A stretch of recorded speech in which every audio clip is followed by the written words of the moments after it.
It's not a coincidence that the first atomic bomb detonation on Earth by human beings was done not far from where Roswell is in New Mexico, where this crash that occurred in 1947 with alien bodies and alien spacecraft and so forth. Many of these phenomena do occur on military installations to this very day. These people aren't they worried about like encountering these phenomena? If they're really seen every day, as Ryan told me, they're seen every day, and people report cubes and spheres or spheres and cubes. There's a psychological component that's fundamentally not scientific. It doesn't mean that they're wrong.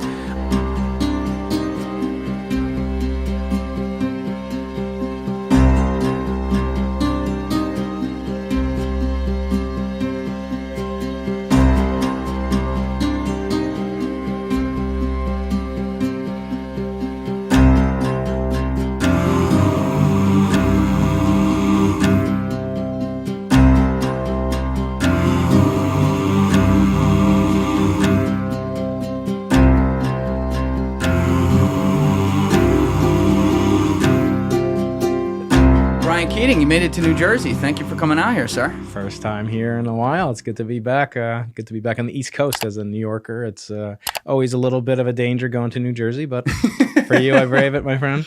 Well, it's a lot easier getting you to New Jersey than Florida. My boy Danny Jones has been trying for 18 months, so we beat him to the punch. I'm going to see him. I'm seeing him right after I see our mutual friend Jordan Peterson and Peterson Academy coming up soon. Oh, what are you doing up there? So Jordan's starting this university to kind of combat both the excessive high prices, the kind of insane campus politics and so forth. So he's asked a couple of faculty members to join and to present courses on their subject matter expertise. It has nothing to do with politics or ideology whatsoever. It's completely neutral. I'll be teaching about cosmology, and there's not too much. We have our big bangs in cosmology, but we're not going to be talking about woke versus Antifa, and no, that's not what my goal is. So it's going to be an interesting experience. So he has a whole studio there he built with it's really his daughter Michaela. It's in Miami? It's in Miami, yeah. Yeah, so I'll be there, and then I'm gonna catch a ride across the state to the Pan. I've never been to Tampa, so I'm gonna see our mutual buddy Danny boy. I can't wait. Tampa's fun. Tampa's a good town. Is it? Don't have too much fun there. Anyway, you didn't hear that from me, but. Right. Yeah, I had connected with you back in May, and now since we put this on the calendar, you blew the up because you went on Joe Rogan. That's right. The goat scoops me once again. He's never scooped me. Well, all you need here is an archery range and a couple of life-size werewolves and a picture of Klaus Schwab over the toilet. And you've got Austin Scoop, my buddy. You're on your way. Your trajectory. You look at Joe. He's saturating. You're still rising. He's got a Klaus Schwab picture above the toilet. Yeah. So you're holding your business, and you're doing your business, and you're looking into the cold, beady eyes of I don't think Klaus I could piss. Schwab. I don't think anything would happen. I'd be a little freaked out. It's like, is it the old age? Is it my prostate, or what's going on? Oh no, it's Klaus. It's these cold, dead eyes of the World Economic Forum looking at me. Yeah, that's a whole. If we go down that rabbit hole, we'll be there all day. But we got things to talk about. That's right. But I had connected with you because I had Michio Kaku in for the podcast. I recorded with him at the end of April, and so when that came out, I did a little mini documentary that's still on my channel now, just covering kind of like the 8.5-minute response within the podcast that Michio gave to your friend Eric Weinstein's criticism that he had for Michio a few months before when he was on Joe Rogan. And here's the context there for those of you who aren't familiar. If you can't stand the heat, get out of the kitchen. And to be in the heat means, to be criticized. Well, you and I were looking at a video right before we went on camera. I wanted to show you in case you didn't have the context, but we were watching a video of Eric Weinstein on Joe Rogan recently where he was, I guess, like having a moment with string theory and going off about it. David Gross and Ed Witten should be in front of the community explaining, why did you take all the smartest people, all the resources, all the attention? Michio Kaku, get Michio Kaku in here with me. Michio Kaku is out of control. Sean Carroll is covering up for this as well. In what way?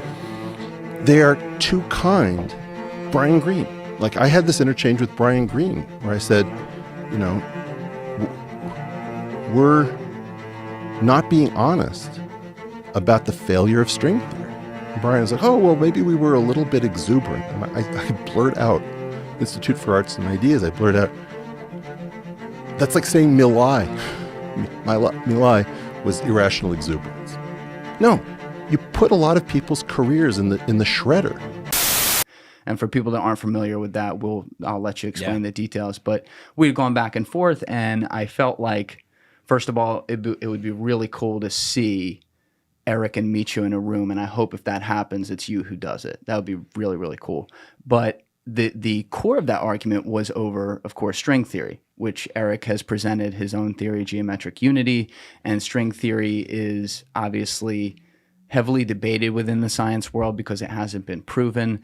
But I guess where we stand almost 50 years since string theory was invented, where are you on that issue? Do you think it's something where we need to move past it now because it hasn't been proven and can't be tested, or do you think it's a matter of it just has too much of like a little bit of an iron wall around it, and we should be looking at other opportunities as well? Yeah. Well, you asked a lot of good questions there. So I'll start with the original kind of statement about Michio and Eric. First of all, you have to realize it's kind of surprising that in this very relatively arcane, abstruse, abstract form of mathematical physics, that there are battles every much as intense as the East Coast, West Coast rap battles of the 1990s that you probably don't remember, but I do. Oh, I know all about those. Biggie and Tupac and there you go. That's right. Not far from here, and then where I'm from on the West Coast. And so literally we have East Coasters, Ed Witten, Michio Kaku, and then we have the West Coast gang out there with Eric and others taking an alternative approach. So it's surprising that there's so much heat and passion that's generated behind it. And partially, I think the reason is that mathematics has always held a special status in the culture. Mathematics is part of culture. It's not divorced from it. It's not some thing you use as a tool to do something else. In and of itself, mathematics has a power to captivate the mind.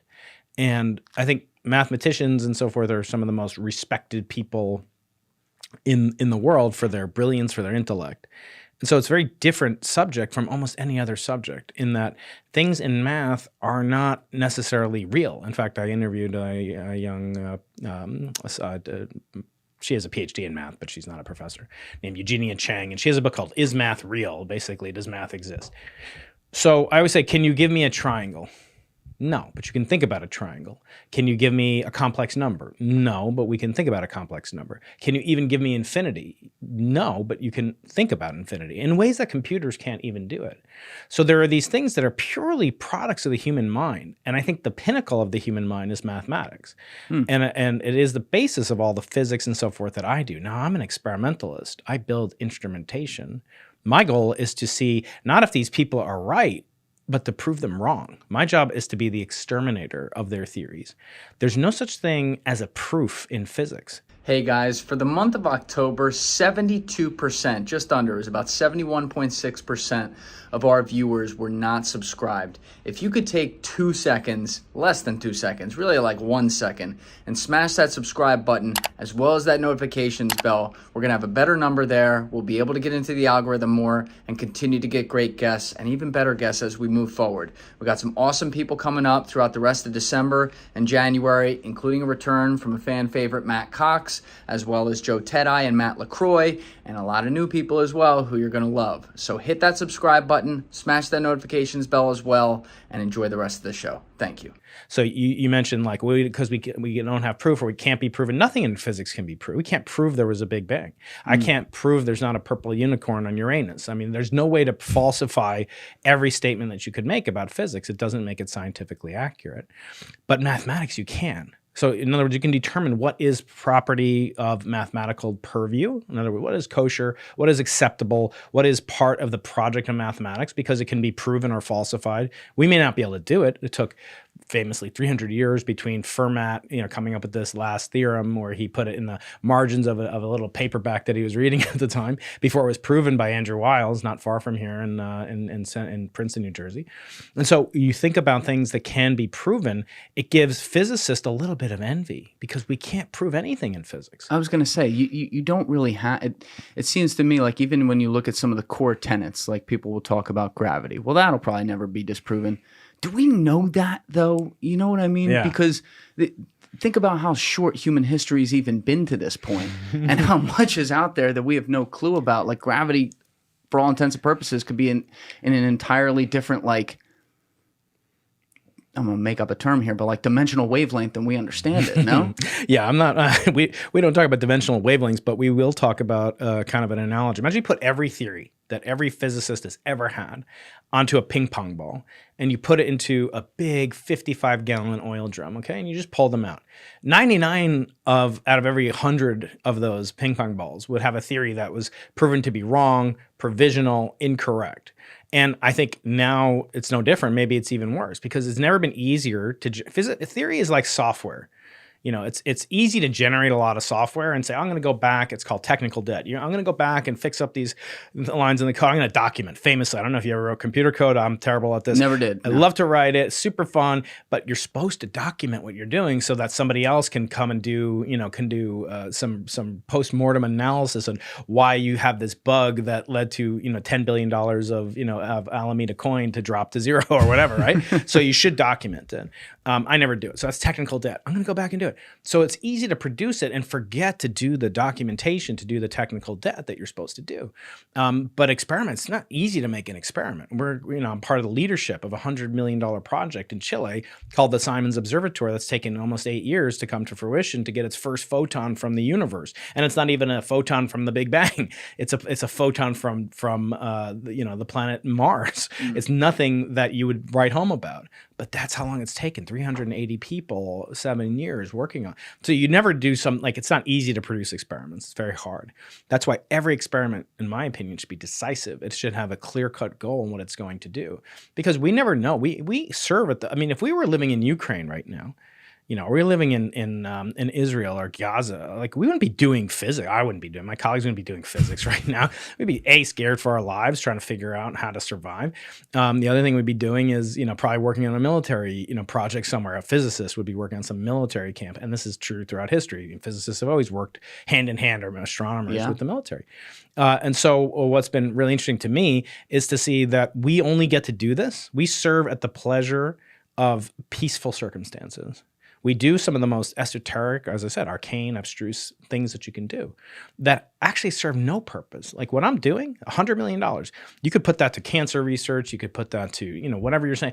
And maybe it would be doing more good. Maybe it wouldn't. Or food, just buying food, I guarantee, or mosquito nets. It would definitely do more good ultimately. But sometimes I think that's what we should be doing. Because things that have no quote unquote purpose are what make human beings human and distinguish and different. I mean, animals provide for their kids, and there's even some notion of altruism in the animal kingdom, as Steven Pinker and other people will tell you, right? Yeah. So the question is, what makes us uniquely human? It's doing things that are useless to benefit. It's not going to make a faster, although cell phones did come out of the research in radio astronomy that not that I did, but the legacy that I'm, heir to, created the technology right down the road here in New Jersey, in central New Jersey, in Homedale, at Bell Labs, the technology that you're carrying in your pocket, right? Yeah. And that was concomitant with the discovery of the origin of the universe via the cosmic microwave background radiation that I study. So getting back to your first question, these guys are doing stuff that's very important, but it may not be very significant. In other words, we may never be able to have evidence for it. Now, just because we don't have evidence, so I don't have evidence for a supernova, what blew up and created this little piece of meteorite that I gave you. Oh yeah, cool. As gratitude for hosting me. And I give it all out to my visitors on my website. You go to briankeating.com. I give those away. 4 billion years old. 4 billion years old, and I'll send you the information about it when you join my email list. You get the assay, the chemical composition, you get the origin, and you get also a guide on how to see meteor showers, because I think that's super cool. And you can see them here, even in the middle of Manhattan. Yep, you can see in New them. York. You can see meteor showers now, and it's not going to be as good as if you come to the dark desert of California, where I live. Yeah, so it's going to be a lot better when you come and do my podcast. We'll do it in person with you. You made me come up to New Jersey. I'm going to make you come to I'll be there. I will be there. So anyway, we can look for things that we can't we can see the indirect evidence for things that we can't witness. That supernova produced that chunk of meteorite. That chunk is the byproduct of a fusion reaction that terminated when a star could no longer support its girth, its mass, and the pressure that was felt succumbed to a nuclear fusion event that then catastrophically exploded that star out into the universe. How do we date something like that? Well, you go to Tinder. That's the only dating I used to be. No, so these are dated by their composition, their isotope ratios, and also the fact that they can be determined to have the same metallic origin. We compare with a model for how these stars form and then they end their life. So there was a star in our neighborhood of the Milky Way galaxy that predated our Milky Way galaxy. And when it got to the end of its life, when it started to fuse heavier and heavier elements together that no longer gave off enough energy to bloat out the star anymore, to keep the pressure needed to counteract the gravitational force of the outer layers of this onion-like star, the last thing it produces is called iron and heavy elements. And that's why this thing is so dense, and you can verify it's so dense. It's also magnetic. You can stick it to a magnet. This is magnetic? Yeah, it's highly magnetic. Wow. Yeah, if you had one here. If you have a magnetic bobblehead, maybe that. I don't. Yeah, we got to get you one. I got to test that. So, and the exact composition of that meteorite is found in our Earth as well, and as well as in the rocky core of our planet and the other inner rocky planets. So we can date that they came from the same supernova. So the death of another star provided the impetus, the material, the raw ingredients that made our planet, and also is then found in the crust of our planet. So there's iron inside of the crust of the Earth that came from that same supernova that produced that iron chunk right here. And some of that iron made itself into wheat and so forth that your mother ate when she was pregnant with you, and eventually your body synthesized into make hemoglobin. So the hemoglobin molecule that fixes air, that basically allows you to live and breathe as a breathing individual, that iron came from the same meteor that came from the same event that produced that. Now, we didn't witness any of that. So why am I saying all this? Because we also can't witness like what's happening in 10 to the minus 30th meters in the vibrating 10-dimensional superstring, right? That's not something we can have access to. But we can infer from the downstream effects what these models would predict for things that we haven't seen. So if I see that thing there, and I say that same model predicts that there should be an isotope ratio, if what I said was not a lie, okay, that the iron in your blood came from the same supernova explosion that produced that meteorite, then I've just made a testable prediction. You can test the isotope ratio in your blood, and it won't be pure iron 56 or whatever it is. It'll have some isotope ratio, and it'll be the same as that. And that came from space. That was witnessed. The fall was witnessed. It came from Argentina. You'll learn all about it when you click on the link in my newsletter. And that has a chemical assay, and it's very, very similar to the chemical composition in your body. So that's a model prediction. Now, string theory, the question is, can it predict anything? You're doing my job for me. I love it. You're great. Well, I've learned a lot from you. You've actually helped me grow the Into the Impossible podcast. 100,000 subscribers in less than a year. Yeah. Your channel is still, by the way, I will have all your links in our description. Your channel, in my opinion, is still massively underrated. I mean, the people you're getting on there. Yeah. I mean, you're so connected in the field, but it's incredible. Yeah. It's been, they say like when you get to the top of the mountain where you're closer to than I am, or, someone like Joe or something like Joe Rogan, who's a wonderful, I call him, the biggest mensch in the business. He's influenced so many of us, right? And he gives us kind of a target to aspire to. Yeah. And when I was on the podcast with him, I asked him, like, what are your goals? Because I was like, you're always asking everybody else, like, what are your goals in the podcast? Like, what do you want to do? And where is your kind of promised land for where you want to go? And he was just like, I have this life that's like a life by design that allows me to not necessarily have freedom to do anything. Although he does, it's a comedy story. He probably flies private. He does whatever. But he has freedom from... He doesn't have a boss. I mean, he advertises stuff that he makes. Like, it's not like, I don't know who your advertisers are. I saw some powders out there. I don't know if I should mention them or not. Don't mention them yet. I won't mention them. Okay, fine. But there's some delicious stuff out there. But like when I have an advertiser, I have to do it. And then the sponsor comes back. Oh, you misplaced the, kind of product placement. Or my favorite is you were supposed to log in to this link that, is where our people are going to access. I'm like, the content's still there. Like, why do I have to log in? And they're like, well, someone might see that it's like Brian Keating or not Brian Keating. It's just like new user. Oh my God. So I'm like, thanks. Now I have a boss. This is what Ari has to do for you. You should tell him to take care of it. I know. Christ. I love Ari. Hopefully we'll see him. But the bottom line is when you have something that makes predictions, the more powerful a scientific theory is, the more predictions it can make. And the more retrodictions it can explain. In other words, it can explain things that used to happen. You asked me about gravity. Yep. So will we ever know that gravity has been overturned or we were wrong? I suspect no. And the reason is because we know it's already wrong. It's wrong in a certain sense. When we say that something is a scientific fact, let's say I say, do you believe the earth is round? Yes. Okay, well, you're totally wrong. If I say to you, is the earth flat? You'll say no. You'll be right if you say no, right? But we have proven that though, because it's here. Okay. So the Earth. Now I'm going to go into professor mode. Okay, this is Please. My wife loves this. So the Earth is not a perfect sphere. Right. It has some spherical properties. It's actually pretty oblate. It has properties like a pear. But it's not flat. It's not flat. So Right. if you said it's flat, you're wrong. And if you say it's a sphere, you're wrong. But as Isaac Asimov said, you're less wrong if you say it's a sphere than if it's a flat, if you said it was perfectly flat. Now, what does that imply? That means that there is some perfect description. And even if I said it's pear-shaped, I'm also wrong. But it's getting closer and closer to the scientific truth. Science is not about saying provable facts. Again, we can't prove that the Earth is a prolate spheroid with these spherical harmonic contributions, that distortions at this 0.01% level, the way that I can prove 2 + 2 = 4, even though that'll take 400 pages of abstract mathematics to prove that simple sounding statement. You can't say, oh, well, you have one finger, you have two. No, that's not what we're talking about. The actual mathematics behind proving 2 + 2 = 4 is significantly advanced. It's not basic mathematics like I teach to a 5-year-old. But there is no such thing as proving physically that the Earth is a sphere or a pear or whatever shape you want, a donut. There is no way to prove that. Scientifically, all we can do is say something is wrong. But what you should do is say things that are accurate as much as you can with precision. So let me talk about the difference between accuracy and precision. If I say you weigh less than 1,000 pounds, I mean, you've been going to the gym. You look pretty diesel, buddy. But you definitely do. That's accurate. Right? Is it precise? It doesn't tell you anything. Absolutely correct. It is not precise. So you want to have accuracy and precision. So I want to say the Earth is not a sphere, then I have to add some terms to it. That makes it more precise, but it's still not perfectly accurate. So you want to try to convert. Now, my question, and I think what Eric complains about people like Michio Kaku, is that he'll say something akin to, you weigh less than 1,000 pounds. And he'll say, isn't this great? We now have a scientifically testable, fact that, okay, so I actually had literally one of the fathers of modern string theory. His name is Qumran Vafa. He's a brilliant man, wonderful mensch of a guy up at Harvard. And he was on my podcast and he said, no, Brian, it's not true that string theory doesn't make any predictions.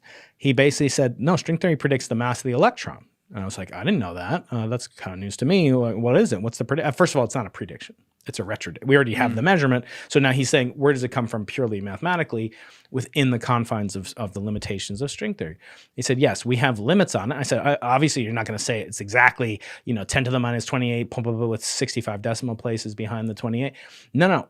But he said it's greater than effectively. It would be like saying you weigh between 1 kilogram, and 10 to the 30th kilograms. Except it's put a negative sign. So wide.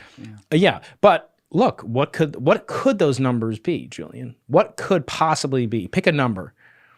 What is the range of those exponents? It could be anything from negative infinity to positive infinity. Yeah, numbers we can't concept at all. Exactly.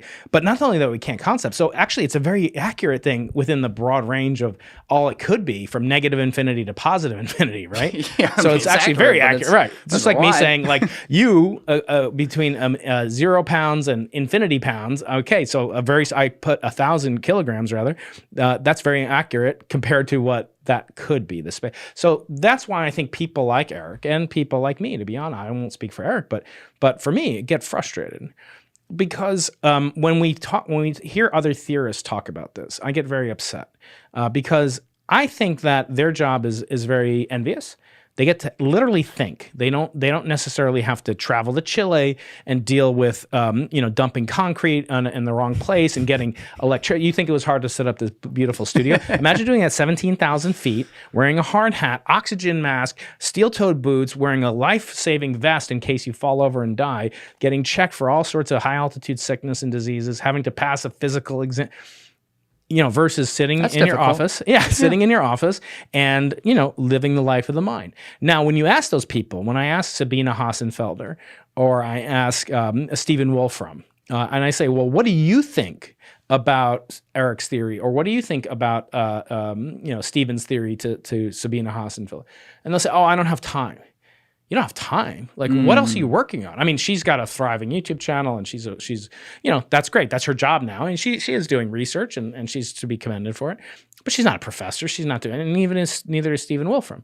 He's not a professor. I mean, he owns a business, and he's very good at what he does. But to say I don't have time, all I have time for is to look at my own theory and kind of verify. That would be like me saying I'm going to ignore these other experiments that are actually saying, Brian Keating, you saw dust. You claim to see the origin of the universe. You saw dust.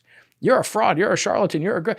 If I just did that and I didn't listen to the critics, that would be pathetic. And yet I do feel like there's an unwillingness for these theorists to spend a couple referring hours to your bicep. That's the bicep experiment. Got it. Yeah. Okay.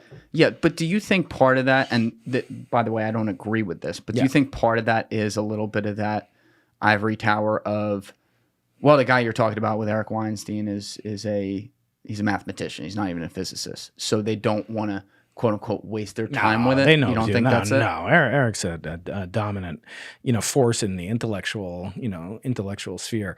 No, I don't think that's true at all. He will. I'll get frustrated with him because he'll often say, "Oh, I'm just a mathematician," but in reality, I mean, he's claiming to impinge upon the traditional pathways of modern physics, including that of maybe pre-discovering certain even foundational equations that have led to, the so-called string revolution and other things while he was a graduate student. And there's documentation about this from his thesis. No, he traffics in physics. It's just highly mathematical physics, which is fine. I mean, mathematicians have been, or physicists have been contributing to mathematics since, long before, Alexander of Samos and, there's or Aristotle. There are, obviously Isaac Newton, co-discovered calculus or invented calculus, depending on how you think about it. Significant overlap, for sure. Yeah. Huge part of it. But if you had to explain to like the layman out there to get at the core of what we've been coming around to with like the Kaku camp and like the Weinstein camp, like what is string theory in your estimation, and what is it that Eric is proposing with geometric unity? I think there's a misguided fascination, focus, obsession in some sense with string theory. String theory has gotten a tremendous amount of attention, and this is sociological, perhaps, and possibly because of the authority bias that's always present when you have a field. As there's no telling how much respect people have for mathematics and physics. And I'm talking about intellectuals. So there was a famous Japanese poet who won the Nobel Prize in Literature. And he told his mother, and his mother said, well, that's great, but I always thought you'd be a physicist. She was disappointed. Like, he's one of, 100 people still alive or even fewer, right? So you think about, like, what is the pinnacle of human brain power? It's typically and I'm not a mathematician. I'm not tooting my own horn. I'm an experimental physicist, which is several levels down in the public's estimation. Who do you know as a physicist? Well, just around the corner, Brian Greene, Jan Levin. As I said, Stephen Wolfram, Stephen Hawking, the names that people know, Lenny Susskind, all these people I've had on. I've had 14 Nobel Prize winners in physics alone on my podcast, plus several others from other disciplines. They're almost all theoretical physicists, which is as close to math as you can get in physics. What I feel is missing from all these discussions, from all these theories, is a recognition that they are, for some reason, putting the cart before the horse. Or in my case, I call this the toe before the gut, and it's a hilarious pun. Trust me, Julian. So there's something in physics called unification. Unification is a recognition that seemingly disparate phenomena, like electricity, lightning bolts, static cling, and what have you, and magnetism, the stuff of refrigerator magnets and levitating trains, that those are actually two sides of the same coin, called electromagnetism. And they're actually different manifestations. And this is a key insight in Einstein's special theory of relativity. It was understood by James Clerk Maxwell, who laid the foundations for modern mathematical physics of electrodynamics and many other things, that actually an observer in motion, so let's say you see a charge here. There's just a static charge. It's just sitting there. You and I see it. We're static, and we see it as producing an electric field that radiates away from a positive charge or converges on a negative charge. That's convention, right? And yet, if you have somebody sliding by on a train, down the street, they will see that charge in motion. How do you reconcile those two things? And by the way, a charge in motion produces what's called a current. Currents are the sources of magnetic fields. So how can you reconcile those two things with the statement that motion is relative? There's no such thing as absolute velocity. You and I can't say that someone in a car, and you've had this experience, you're sitting on a train at Penn Station, the train next to you starts to move, you're like, oh, we're moving? No, you're not moving, you're stationary. No one can tell when an observer or a participant is in relative constant motion. They can't say that you're in relative constant motion. They can only say, according to me, you're in motion with some velocity in some direction. Are you talking, I want to make sure just for people who are following, are you talking about the difference in what I can see if like you physically saw me running versus me sitting on the train and you only saw me sitting on the train, you didn't see the train itself moving? At constant velocity, it almost doesn't make a difference. If you're carrying a charge, then somebody running at the same speed as you would see that charge being static and therefore only producing a static electric field. However, me sitting on the ground, lazily sipping my delicious coffee, I would see you moving with a charge, therefore you'd be producing a current. Therefore, I would see that you're going to produce a magnetic field, not an electric field. There would be no electric field, there'd be an electric magnetic field. What Maxwell realized is that those are two sides of the same coin. Electricity, one man's electric field is another man's magnetic field. Okay? So what's so important about that is that there was a unification. They're actually one thing called the electromagnetic field. When did he come up with that? 1850s, 1860s. Okay. He died very young, like 40 years old. And then even he, as brilliant as he was, he thought that these waves traveled through a medium called the ether that was rejected 50 or 60 years later. But essentially, he didn't understand how you could have a wave of light or electromagnetism, which he also discovered. How could you have a wave traveling through a vacuum where there's no medium? There's no such. We're talking now. There's sound waves emanating from pressure and density perturbations that get picked up by a little diaphragm. Pressure and density what? Variations or vibrations. Perturbations. Perturbations. Yeah, perturbations. Like, what the fuck is that? That's some of the things you can't. That sound dirty, but are not. Yeah. Okay. I'm gonna go perturbate myself later on. So when you think about how these things are two sides of the same coin, the same thing exists with nuclear physics and particle physics and quantum mechanics. There are people that say there are four forces of nature. There's electricity and magnetism. That's one force. Now, it used to be two forces. Now it's one force. There's something called the weak nuclear force. This is responsible for radioactive decay. So when a neutron decays and shoots off an electron, a neutrino, antineutrino, and a proton, those objects are part of what's called weak nuclear decay. Okay. Then there's a strong force of electromagnetism. A strong force of the nucleus, which is responsible. You ever think of like, how does I don't think most people think about this, but helium has two protons in its nucleus. And never thought about that neutrons. In my life. You never get. Well, we're going to see the Macy's Day Parade soon. So when you see the helium balloon, think about the fact that helium has two protons in its nucleus. Okay. What do you know about like charges, Julian? Not much. Assume nothing. Like charges repel. What do you know about opposites? Oh, I thought you said light charges. No, not like. Yeah, they repel. Opposites attract. So how does this how do these two protons stick together? They're both positively charged. We would have to break that mold. Well, you'd have to have some other force that's stronger than the electrostatic repulsion between two like charges. And that's called the strong force. It indeed exists. Then there's the fourth force, which you're very familiar with because you're jacked, right? That's called gravity. So you're working against gravity. You go to the gym, you do The question is, can we unify more of those forces? So we already unified electricity and magnetism into one force. So we basically reduced 5 forces to 4 forces. Then they reduced another force in the 60s and 70s. One of my past guests, Sheldon Glashow, inspiration for young Sheldon on the Big Bang Theory. Oh, shit, really? Yeah. So he's a Nobel laureate up in Boston. He and his colleagues, Steven Weinberg and Abdus Salam, they invented a way to unify together the weak nuclear force with the electric and magnetic force. And that's called electroweak theory. So now we've reduced 5 forces down to 3. Electroweak, and then gravity and the strong nuclear force. Okay. Now the question is, can you unify the strong nuclear force with the electroweak force? That's called grand unified theory. If those were shown to be the manifestation of one single force, then you'd have 2 left.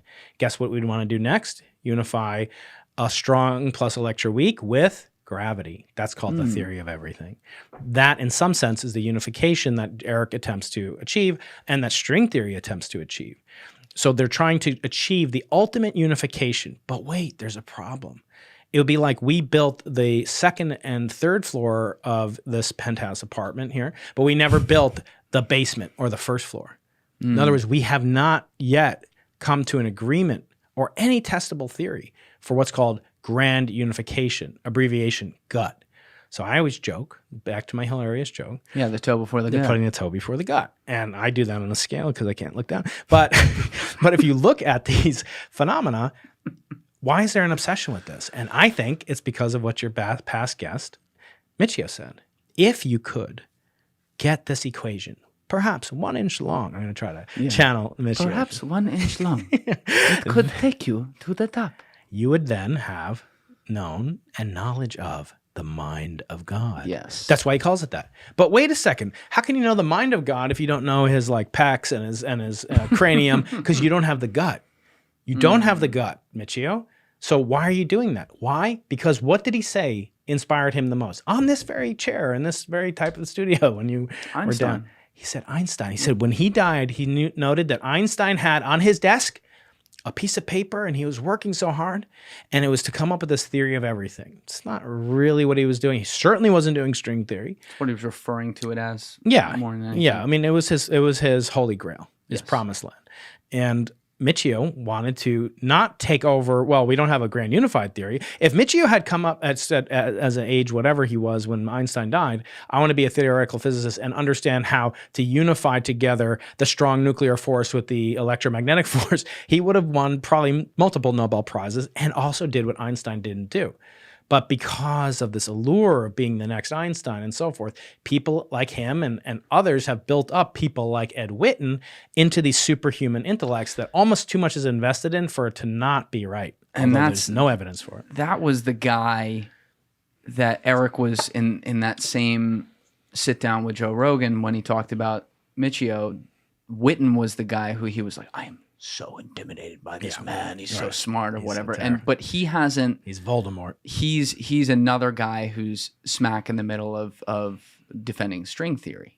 Well, he's one of the foremost, progenitors of one of the closest and key insights of string theory, which is originally the string theory had 26 dimensions. I always say, can we break it down for people? So string theory is a mathematical conception that attempts to do a unification of quantum mechanics, which is the theory of the atomic world in the realm of the electrons and protons and the electrons and neutrons and so forth, and their constituent particles, including things like quarks, and then combine them in a unification schema to make them compatible with gravity, to have a particle of gravity effectively that acts on the space, this very esoteric mathematical space.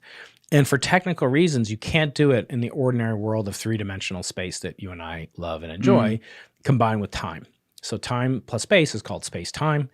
It is a network of points, mathematically, arbitrarily speaking, that there's not enough space, so to speak. There's not enough degrees of freedom to have all the particles come together and manifest gravity with the particles of charge, electromagnetism, the particles of the weak force, and the particles of the strong force in 4 dimensions.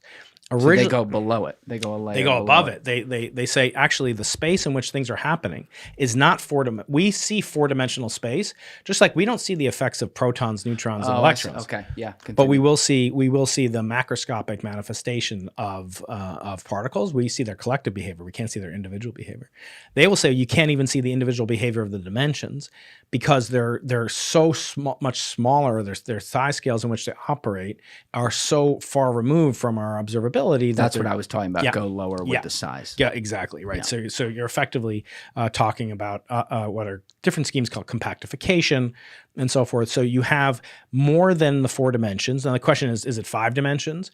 There were theories. In other words, you could have a theory that would have quantum mechanics and magnetism and electricity, and that actually could work in a certain sense if space-time had 5 dimensions.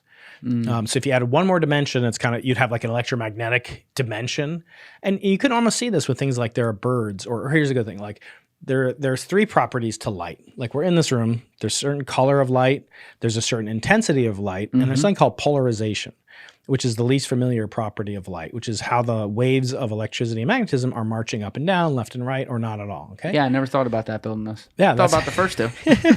Exactly. It's totally unfamiliar because we don't have sensors to detect that.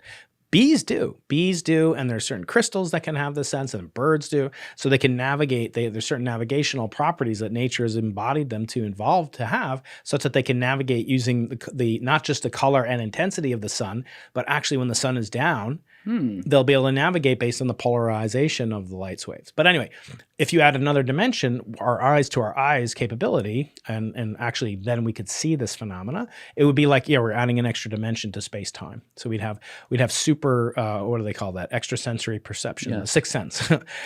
So we don't have that. And technically, there's a tiny amount in certain people. But anyway, the average person doesn't have it. So when you think about what they had to do, they had to say, well, what is the minimum number of additional properties of the universe that you'd have to add such that it could manifest the properties that you do want, which is to have quantum mechanics and gravity play together nicely and all operate as one single equation, one single force field.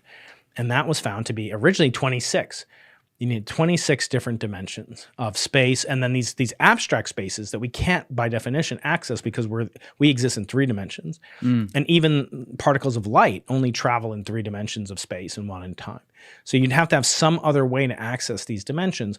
And then the immediate observations, we don't see any of these dimensions. So there must be either way too big for us to see. We're just these tiny little ants on the surface of a donut, and we don't know that the donut is curving in this direction or that direction. Or it's the opposite. We're these enormous macroscopic creatures, and actually the space-time is curved in these phenomenally infinitesimally small dimensions of 10 to the minus 30th centimeters that we can also not access. We can't detect them. There's no properties of particle accelerators. There's no microscope that can zoom in, as you say, to see them. Real quick, to all my Discord people out there, the Julian Dorey Discord is officially live. I put the link down in the description below. So go hit that, join the community, and say what's up. There's all kinds of features in there, and I look forward to hearing from you guys. Let's get it popping. Now, what Witten did is he realized that there was a way to reduce that number from 26 to 11, and then it was reduced to 10 dimensions. How? So this is truly beyond even my mathematical, concepts. But effectively, as I understand it, the compactification was a recognition that the instantiation of these particles, the properties of particles or the properties of these strings, they didn't need to have at that many dimensions, the original number of dimensions. And so this was basically what won him the Fields Medal. There's no Nobel Prize in mathematics. The closest thing is called the Fields Medal, and it's awarded to people under 40 for the greatest contribution to mathematics. And he won it for physics, basically, for these kind of laws and understanding how you could reduce the dimensionality down to a more tractable number. I always say, like, over the summer, there was this big brouhaha with the Joe Rogan and Elon Musk got all involved with, which is that this new study confirms or says the universe is 26 billion years old. Oh, yeah. And I talked about this with Joe on his show, and it's really one guy who I know, he's a nice guy in Canada, and he came out with some model that seems to suggest that, in certain circumstances, you could have a universe that's older. It would be needed to be older in order to explain the properties of galaxies that are much, much younger or too young in a universe that's only 13 billion years old. And for people following out there, we basically go up the scale: solar system, galaxy, universe. So he's looking at the whole shebang. Clusters of galaxies between that and then the universe. Yes. So he was looking at, really, as you look back in space, you're looking back in time. So light, the only good thing about using imperial units of feet and so forth is that light travels 1 foot every nanosecond. So I'm seeing you're 3 feet away. I'm seeing you not as you are instantaneously right now. I'm seeing you 3 nanoseconds ago. You look very young and very vital and very healthy, but it's not instantaneous. So as you look back to the curtains behind you, those are 6 feet away. So it's 6 nanoseconds. You keep going, go past New Jersey, Manhattan, go all the way back to the center of the Milky Way, go beyond the Milky Way, go to the local supercluster. Eventually, you're going to get back to where there's nothing in your way. no buildings, no planets, no asteroids, no galaxies.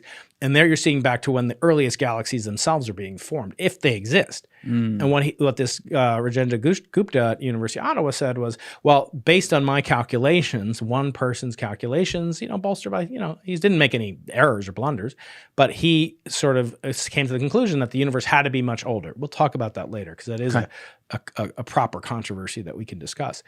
There are others that say the universe is infinitely old. So even though it's twice the age of the accepted universe that Gupta has come up with, it's still a hell of a lot, younger than an infinitely old universe that this other guy, Eric Lerner, had come up with about a year before that. I just don't know how you can, and this is the total non-scientist take, sitting on the sidelines, just looking at this from the broadest lens you can. I don't know how you can possibly date something that we haven't reached the limits of our solar system, let alone the galaxy, right? And there's obviously things that can go into how physics works to say that we have things like galaxies, and there are collections of galaxies that form the collection of galaxies in the universe. But to talk about the entire thing, which could be infinite numerical values away from us, and to put a finite age on it, that does not process for me. Yeah, well, I just want to correct you with my trademark love and affection. It can't be infinite if the universe is not infinitely old. Yes. Okay. Sorry. But there are people, not necessarily the highest respected scientists out there, even working as professional researchers, just kind of pundits almost, that do say the universe is infinitely old and is static and has never changed. There is abundant evidence that the universe is not infinitely old and infinitely static and infinitely unchanging. But to give them their due, they're in good company. I mean, Einstein believed until 1929 that the universe was static, effectively static. And in fact, he injected into his famous equations a term that would counteract the gravitational collapse that he knew as a brilliant man would be inevitable for a universe that only has matter. So I told you before, protons repel each other. A proton and an electron attract each other because they're opposite charges. There's no such thing as negative gravitational charge. In other words, gravity is only attractive. In our solar system, there's no gravitational repulsion. There's no antimatter that causes anti-gravity. Right, it doesn't push you. Yeah. Right. So Einstein then realized, well, I'm pretty smart. I know we live in a galaxy. The galaxy is made of stars and gas and dust and planets. That's matter. That's only attractive. How come it's not collapsing in on itself? How come I'm here to ask the question of why is there a galaxy at all? So he injected into his equations of what's called general relativity, which corrected the flaws in Newton's gravity, in the same process of going from flat Earth to spherical Earth to pear-shaped Earth, etc. That process is one of refinement. You start off with an idea, you look for the flaws in it, then you look to find evidence and an explanation for why those flaws exist and how to correct them to make a better approximation, a more accurate approximation, and hopefully one that's more precise. So what Einstein did is he said, I'm going to inject this fluid that fills the universe called the cosmological constant, or the vacuum energy, and that's going to act like the pressure inside of a balloon that keeps the universe expanded out against gravitational collapse of all the ordinary matter in the universe. And so he did that, later recanted it when he saw from Hubble that every single galaxy Hubble could see was moving away from the Milky Way galaxy. So at first, the very first thing he could say was, the universe is not static, right? Do you agree that in a universe where things are moving, that the universe is not static? Is that, I'm asking you. Yeah. Yeah, right. So that torpedoed a scientific idea that held sway for 2,000 years. Can I go back for 1 second just to make sure I didn't mix that up at the end? But when you were saying static, because there was a lot in there. Yeah. When you were saying static, he's referring to it didn't have necessarily beginning. It just always was. All I'm saying is static means that it's unchanging. It means that the only 5 things they knew that moved are the planets. They didn't know about the other things that were moving in the universe up until, Galileo and used the telescope. But you had said that Einstein, before he changed his opinion on this, had thought, there wasn't like a beginning that had a creator. He certainly didn't think that. And then he didn't even think that there was something moving or expanding or collapsing. Remember, when you have gravity, and you have this mysterious other force that could blow up the universe or cause it to contract slower or ultimately contract on itself. He wasn't thinking at all about the origin of the universe. That wasn't what was leading him. He was looking at the evidence, and the evidence showed that there are all these nebula, which they thought were outside or perhaps even inside the Milky Way galaxy. And the Milky Way galaxy wasn't collapsing in on itself. So forget about these other galaxies for a second, although they're the crucial key insight that Hubble provided to Einstein to reject his original idea. But looking at just the Milky Way galaxy, there are stars in the Milky Way galaxy, over 100 billion stars. They are not all collapsing together, even to the black hole at the middle of the Milky Way galaxy. What's causing them not to do that? Well, Einstein thought the universe was the Milky Way galaxy, and he said there must be some force, some pressure that's keeping them perfectly balanced, which is very weird, right? Now, it turns out, Julian, let's blow your mind, it is true that there is a fluid that does keep the universe inflated against collapse on itself, but it's doing too much inflation. It's actually causing the universe to expand exponentially faster over time. So tomorrow's expansion rate, the galaxy that's at a certain distance away from us, is going to be farther tomorrow, and it's going to be accelerating away from us at a greater rate than it is today. But Einstein didn't know that back then. So, to be honest with you, I've committed the ultimate, podcaster, cardinal sin. So I don't remember what got us on the subject, but just to say that in gravity with these unification, going back to string theory, perhaps. That's what we were doing. We were doing string theory. The ultimate goal would be to explain, why is the universe expanding like this? Why are the ultimate building blocks of nature, the very smallest things in nature that we know about, why are they responsible for the large-scale behavior of the universe? And you mentioned, I think, which did get me on this tangent, it's incomprehensible. How do we even know the universe? We haven't only gone to we've only sent people to the moon. Like, how can we say something about a galaxy that's 100 billion light years away? Or less than that. But the point is that in science, you have to do the following. You have to have some idea of the current best guess for the composition and dynamics of the universe.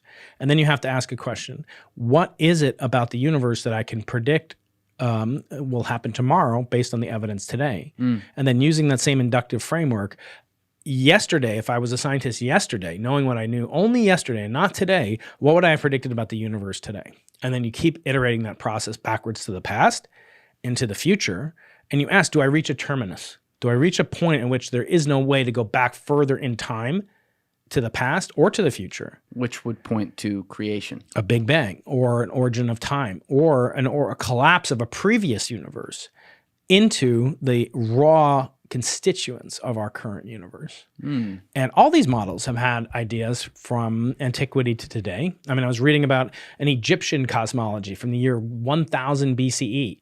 That's basically a cyclical universe that comes in and out of existence. And, and there are models that have been static, Aristotle to Newton to Einstein believed the universe was static, unchanging.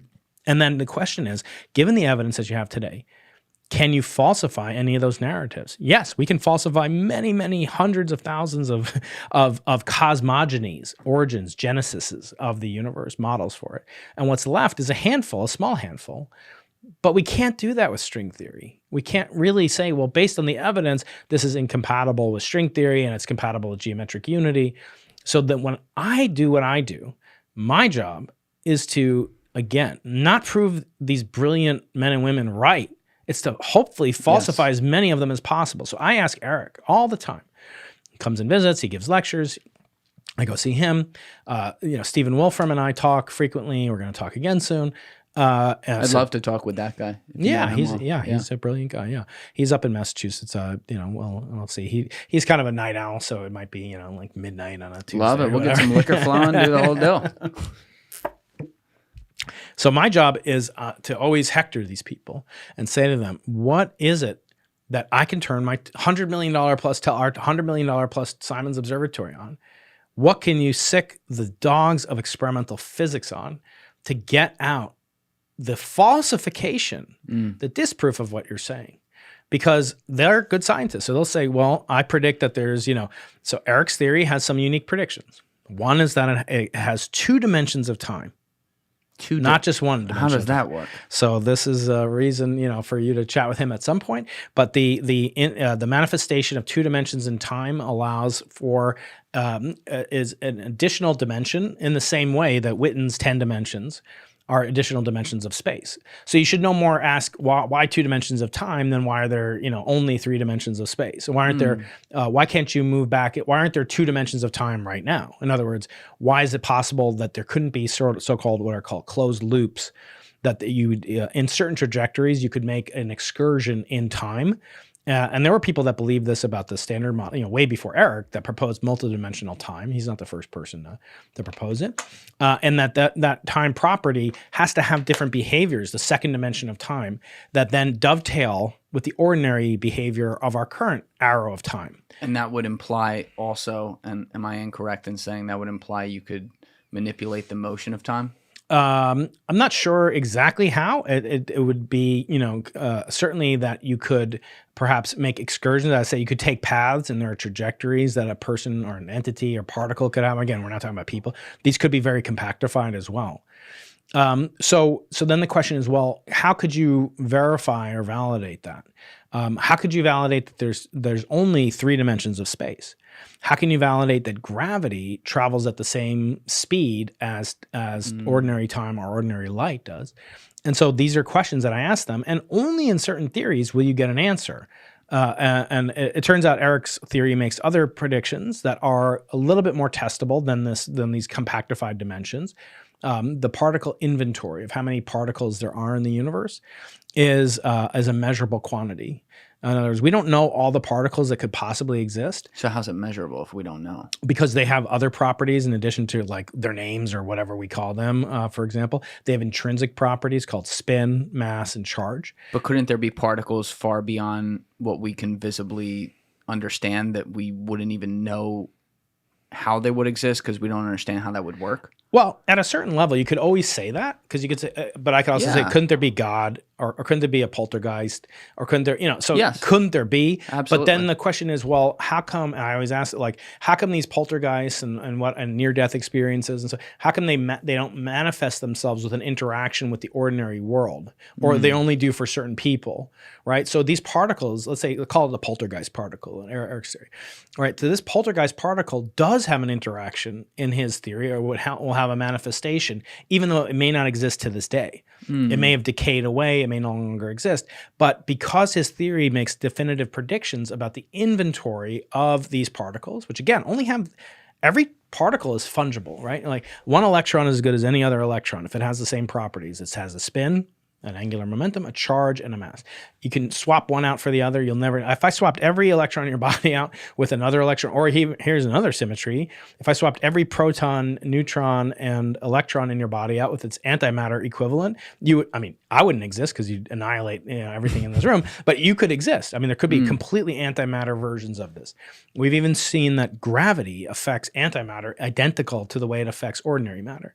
And some models of string theory or other models, other alternative unification ideas, do not feature that. So every time you do a test, it can be used to exclude the properties of a hypothesized new force, interaction, or particle.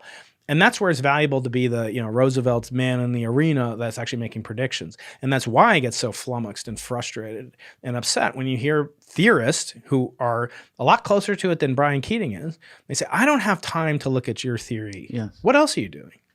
It's been 50 years. As you said, string theory's been around for 50 years. There are people making refinements upon refinements upon refinements of it.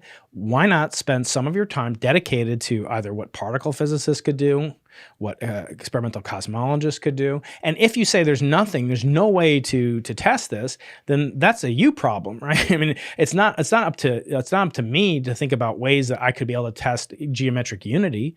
And it happens to be that as I said, he makes certain predictions. With colleagues, there are ways to bridge the gap between the phenomena that he's proposing with the experimental observables that my team and I can observe, and then test those and hopefully rule out as much as possible. But again, never with the goal of proving. Yeah, there's a lot of ego that goes into anything where there's high intelligence. It's just the nature of the beast. You look throughout human history, it's never been different. But I did ask Michio about that when he was in here. Do you believe in God? Well, I believe in the God of Einstein. He believed in God, but not the God that intervenes in human affairs. It was the God of order, the God of simplicity and elegance. Einstein was asked the question, did the universe have a choice? Is it unique? So universes, you can create universes in an afternoon, but most of them are unstable. Most of them fall apart. Most of them don't work. Our universe is stable. It works. Everything fits together. And then the question is, what set off the bang? That's what we do for a living. We have the Big Bang Theory up to the point where the universe is going to explode. Why did it explode? We think it was a quantum event, and we are here because we are in the universe which decided to explode. So Einstein said, was it all an accident? And he thought, no, it could not have been an accident. Towards the end, I asked him something along the lines of, would you be upset if all your work in your life was proven wrong, or would you be happy to know that that's kind of the whole point of it in the first place? And I don't want to say what he said because I'll get it wrong, but his answer was very, very well thought. It wasn't as much like, no, look, I want to be right about this, or I want to be mostly right about it, and if I'm not, it all goes away. And to me, when you look across a lot of science, and you could talk about this with the disagreement he may have with Weinstein in this case, where maybe he's not looking at it or something like that. But when you look across science, there's so much tied to, if you are told you're wrong, that means that you provided no value. In my opinion, though, we can study these guys from history. We can study the Einsteins and the concepts that they came up with. And if it's all proven wrong, but that incorrectness actually unlocked a layer for us to look at to be able to get a step farther, then to me that makes their work beautiful. Yeah. That makes it the whole point of like the definition of the word itself. And also say like wrong or right, you're acting, and I'm not saying you, I'm just saying one is Right. acting as if science is what's called a finite game. So I don't know, Carol Dweck has this notion of infinite and finite games. I think it's her. It might be somebody else. But anyway, she has the growth mindset versus the fixed mindset. Carol Dweck, you said? Carol Dweck. But it's actually, look up Infinite Game. Simon Sinek wrote a book about it, but he's not the one who identified it first. So there's a concept called the infinite game. It's something where there are clear players, clear rules, a beginning, a middle, and an end, and a winner and a loser. Chess is paradigmatic of this, okay? So when you have a finite game, there's a winner and a loser. When you have an infinite game, the object of an infinite game is to keep playing. And the infinite game is very much akin to science. Science cannot be won, but the paradoxical thing is that science is comprised of innumerable finite games. Let me mention one. Undergraduate getting into college. Like you got into some undergraduate college, that means someone else didn't, right? Then you get into graduate school. Then you do what's called a postdoc. Then you might be another postdoc. Then you might be an assistant professor. Then you have to get tenure. Not everyone. So all these hurdles, all these, I call it the academic Hunger Games, because you're like fighting against these people in tribute to, basically your own career of what you want to do in science. Yes. And then getting grants is even harder. And then getting publications, right? So winner and a loser. But at all these levels, and yet what's the ultimate game that you're playing? You're playing an infinite game. You can't win science. There's no such thing. So when somebody says, well, I hope that I'm right or I hope that I'm wrong, they are treating science as if it's a finite game. And I think that's fundamentally misconstrued. So I don't remember what Michio said, but it's natural. Let's be frank. It's not, if I said to you, oh, it's great, if I get falsified, and I'm proven wrong or I'm in a blunder or I did something dumb, like, oh, it's great, I'll write another book. No. Obviously, as a human being, and you often hear this about projects like the Large Hadron Collider or building another version, a super hadron collider around the circumference of the moon. You hear these things that there could be future things that cost trillions of dollars, right? And it's probably not likely to happen. And some people say, oh, the most interesting thing would be if we don't see what we expected. If we never saw the Higgs boson at the Large Hadron, that would have been so exciting. I'm like, no, it wouldn't be. It would be 20, 30 billion euros wasted, and thousands of hours in people's lives. I mean, you're dealing with people's lives. And I think that's part of the problem with that Eric has with people like Witten and even the ideology of Kaku or what have you, that they seem monomaniacally focused on one thing being right and everything else being wrong. And they don't explore, as far as I'm aware. I haven't yet to see a paper by, say, Ed Witten where he's looking and trying to explore the intricacies of a rival theory called, not Eric's theory, but let's call it loop quantum gravity. Carlo Rovelli and Lee Smolin, brilliant people that promulgated this for Abba Ashtekar. Brilliant, brilliant minds. I haven't seen like a debate between those two. I think people want to see Eric, fight it out with Michio.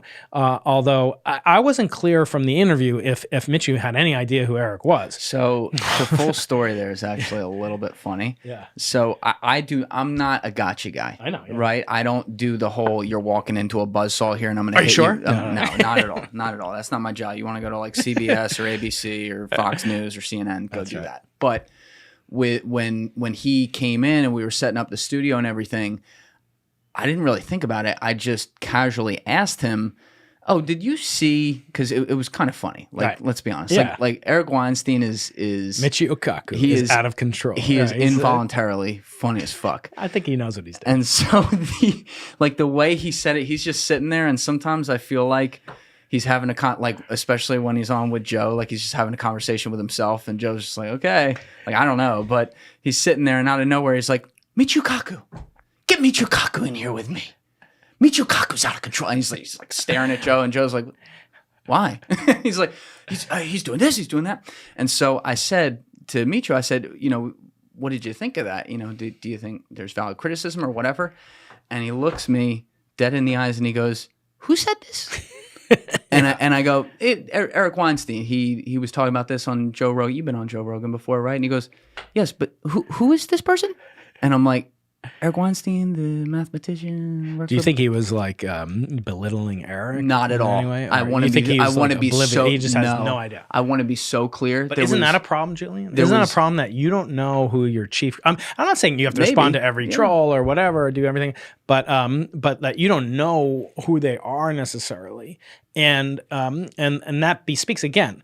He asked for it though. To be clear, like he said, I don't know who this is. Right. And he was like, Can you show me this? Right. And then he said, "Oh, if you can't send the heat, let's get in the watched it. kitchen." And then I replied, "Well, I'm happy to provide the utensils and my God. and the Gordon Ramsay like experience as your impartial host." And I've had both of them on. Obviously, I've been on Michio's podcast. I've been on Eric's, although he never published it. All right, sorry about that. We should be good now. But we were talking about how Kaku didn't know about what some of the critics were saying, and I'm sorry if your point got cut off there, but yeah, I do want to be clear. There was zero like, oh, who the fuck is that? There was none of that. He asked to look at it, and then he was like, it was hilarious watching him like turn to the TV and like intently watch, and my friend's looking at me going like this behind, like, cut, like this is too much.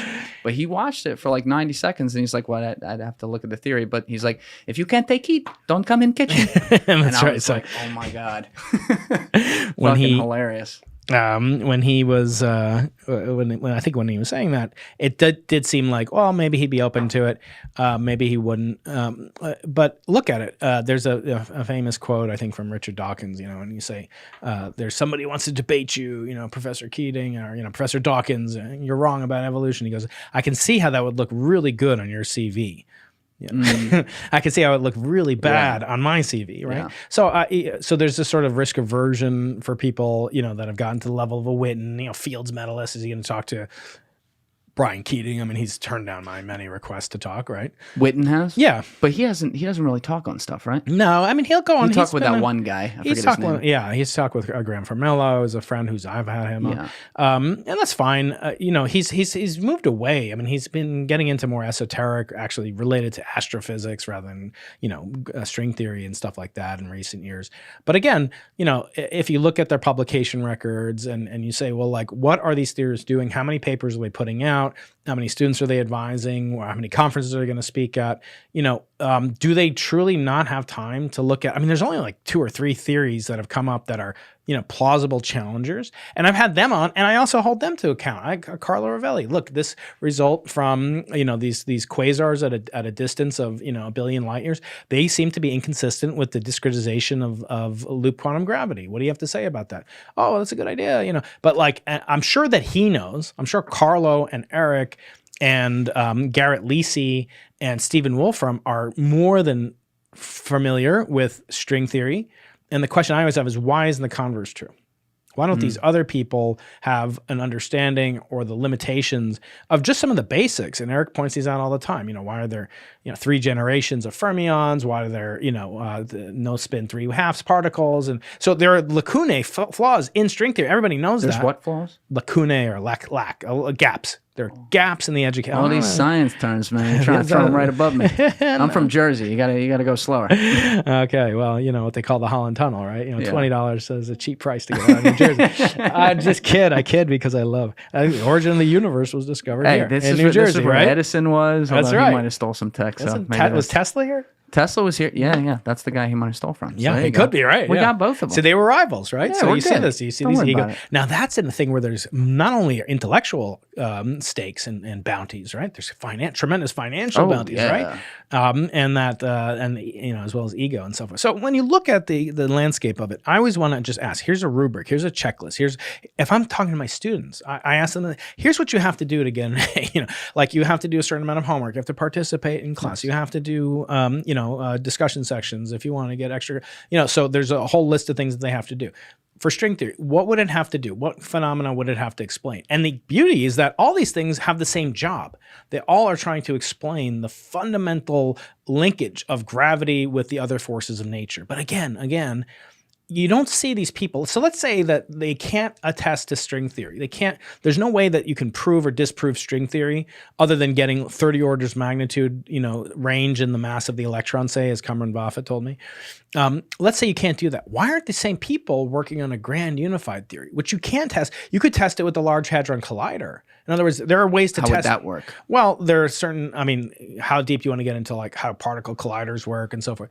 So you can. Okay, so if I show you collisions between a bowling ball and a crystal ball, right? You can learn things about the properties of the materials that each one is made of by how they behave when they interacted with each other, depending on the speed. So you shoot them together at 1 inch per hour, nothing's going to happen. You shoot them at 1 kilometer per second, something is going to happen when that occurs, right? So depending on, and then you learn, the strength of the materials, one is stronger than the other, one is more massive than the other. You learn about the shrapnel that tells you about the materials properties, the chemistry, right? It's the analog here with particles. Particles don't have chemistry; they're particle physics, right? So you learn about the interactions. Are they interacting at the level of 10 to the minus 10th centimeters? How strong is the interaction between these particles? What is their cross section? Are there other particles participating, adding to the dynamics of the collision? The shrapnel that comes out from them? All those things you can learn from particle accelerators. And again, what we're trying to do in the grand unified theory, and test your knowledge, right, is not unify with gravity, which could require the entire universe to test, right? They're testing the properties of particles, the unification of electricity and magnetism, the weak nuclear force and the strong nuclear force. To my mind, that's an unsolved problem. It's right there for the picking, but guess what? You don't get maybe the same glory as, you don't get to be put in the same book, that has the God equation as its title, as Einstein and Kaku and Witten. And it is marketed very well, like the what they're trying to get at, to leave off with Einstein's work that was left on his desk. The marketing of we're looking for reading the mind of God. How do you beat that? Right. Yeah. And it's much more quotable to say that than I'm looking for the reaction cross section in Barnes between a muon and a positron. You just don't get the attention for doing that. Well, the big problem here, as we laid out earlier on in this podcast, is that we're still at a point here in late 2023 where it's not testable to do string theory. And I feel like, looking at it from the outside, part of that holding on to it and putting an emphasis on string theory having the most potential to be correct is the fact that there is this multi-generational wait to see when we can test it. So do you think it's possible that if we get to like quantum computing or something like that, we will be able to test particles that small that would be a part of string theory? I actually don't know if it requires new technology. It may, in the sense that when we start to look at the earliest moments of the universe, the best collider that you can get is the one with the most energy. Because when you smash these things together, you're showing not only the constituents, the chemistry of the bowling ball and the crystal ball, right? You're also exploring what freedom do these particles have to move in different directions? And that's part of what these particle accelerators get out. Now, the particle accelerator that the largest one ever built is a Large Hadron Collider. It's about 27 kilometers in circumference. It goes between France and Switzerland. And it's an incredible monument to the technology and the physics of the 21st century. It's where the Higgs boson was discovered, but very little else.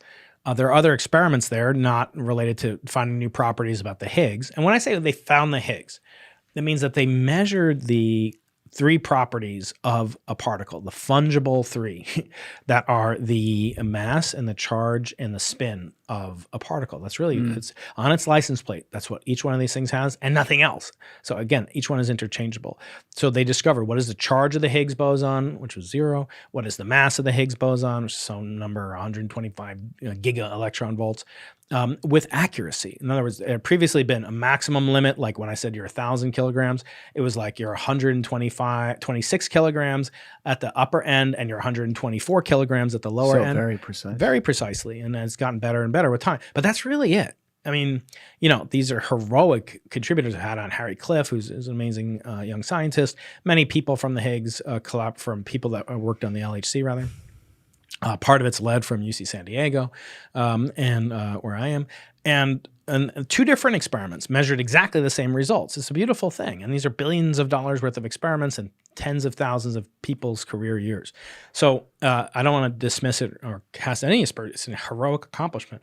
But to date, that $20 billion project, when you include the construction plus operating it for over a decade, and the upgrades to it has been, tremendously underwhelming, I think, of most physicists, not because they didn't do a good job, just that's all that they were able to access with that level of microscopy, of looking at the finest scale interactions between these things. We don't believe that any collider like our current generation collider can do it. But the biggest collider there could ever be is when the first moments of the universe produced the first particles, energy, forces, and fields. And that's the kind of topics that my colleagues and I are trying to study. And you're getting to the Big Bang with this? Yeah. So the Big Bang is basically a term that we use for multiple things. One is the formation of the universe, i.e. the beginning of time. One is the earliest epoch in the universe that we can apply known laws of physics to. And that could be, because of limitations in our understanding of physics, or it could be in limitations of what is possible to know. In other words, there may not have been any moment before the Tuesday on which the Big Bang occurred, or what have you.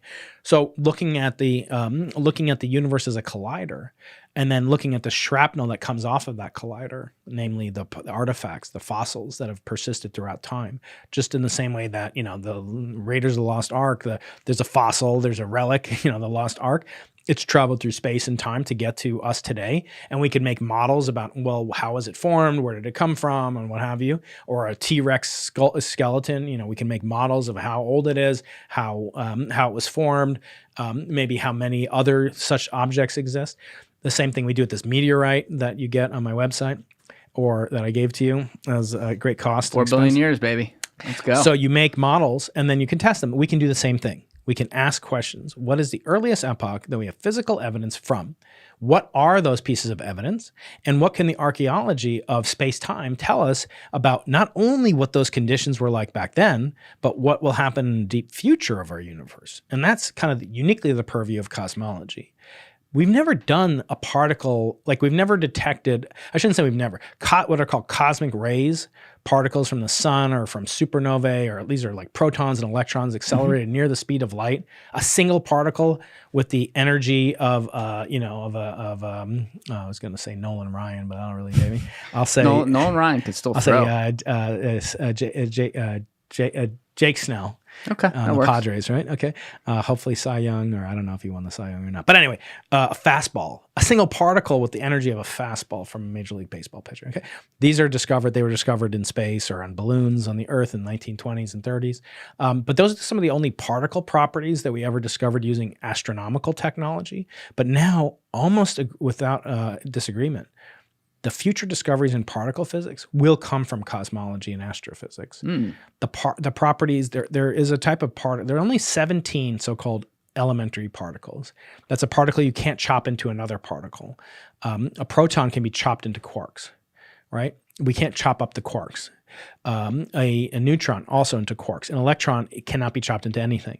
What string theory will say, oh no, it's a manifestation of vibration of a string, right? But we don't know that for sure. So what we know, there's 17 of them, including the Higgs boson, that can't be destroyed or reduced further. So they're called elements, elementary particles. There are 3 of them. They're called neutrinos. We know that the neutrinos have mass, that they weigh a little bit. Actually, they're the lightest of the known particles, but we don't know what that mass is. With experiments like the Simons Observatory and other astronomical observatories, we can constrain and actually detect the mass of these wispy ghost particles, of which trillions are going through us every day from nuclear reactions from the sun and throughout the cosmos. So we're going to measure for the first time with a telescope the properties of something that used to be measured with a microscope, like a particle accelerator. It'll be as if we're going to learn about DNA from looking through an X-ray telescope. It kind of should blow your mind, right? We're going to learn about the building blocks of nature by looking through a telescope, like the ultimate tiniest things. We learn about them from the universe as a particle accelerator laboratory, and effectively a grand experiment on which every property of every particle plays out. So it's quite exciting time to be a cosmologist in particular. It's wild how much innovation we have out there that like guys like me never even think about. And even when you listen to podcasts, you're only touching the surface of what everyone in the world is working on. It's just crazy to me. And I'm sure it's way crazier to you. Yeah, it's actually harder when you're in the field, right? But do you ever, we touched a little bit on creation in this conversation so far, but not like specifically. Do you ever just get stressed out about not knowing where it all began as a scientist? Everyone thinks about this, to be clear. Obviously it's the meaning of life, but as a scientist where you're trying to find your way there, does it ever just like you're like, holy shit, like it crashes in on you a little bit? I don't have as many of those, kind of moral quandaries or crises of faith.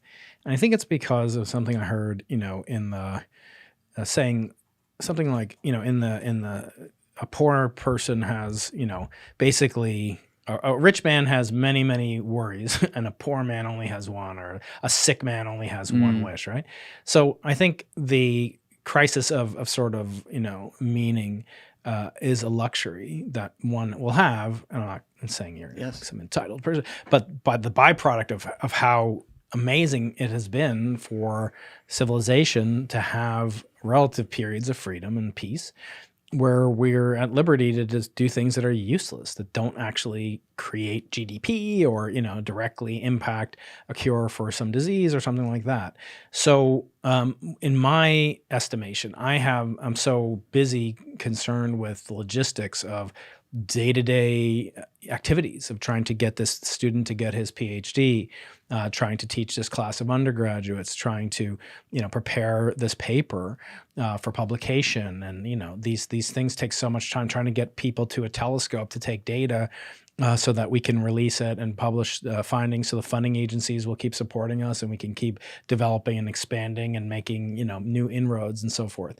So as an experimentalist, I don't really have the luxury to sit around and think about, oh, well, what does it all mean? Now, as a religious person, as somebody who is a practicing Jew and does proceed to think about the ultimate meaning of life on a daily basis, multiple times a day, in fact, then I do question how people don't come up with those moral and existential crises. And I kind of hinted at it before in the context of theoretical, scientists versus experimental scientists, in that, all of what we do is, it may be important, but it may not be significant. Like the average thing that, is it going to really change the world? And I feel that way, by the way, about like celebrities or, people I love, are they important? Yes. Are they significant? Is a Kardashian like changing the future of the world? I don't know. Not maybe to, someone who likes Skims or whatever, right? She's got a lot of good merch. I envy that.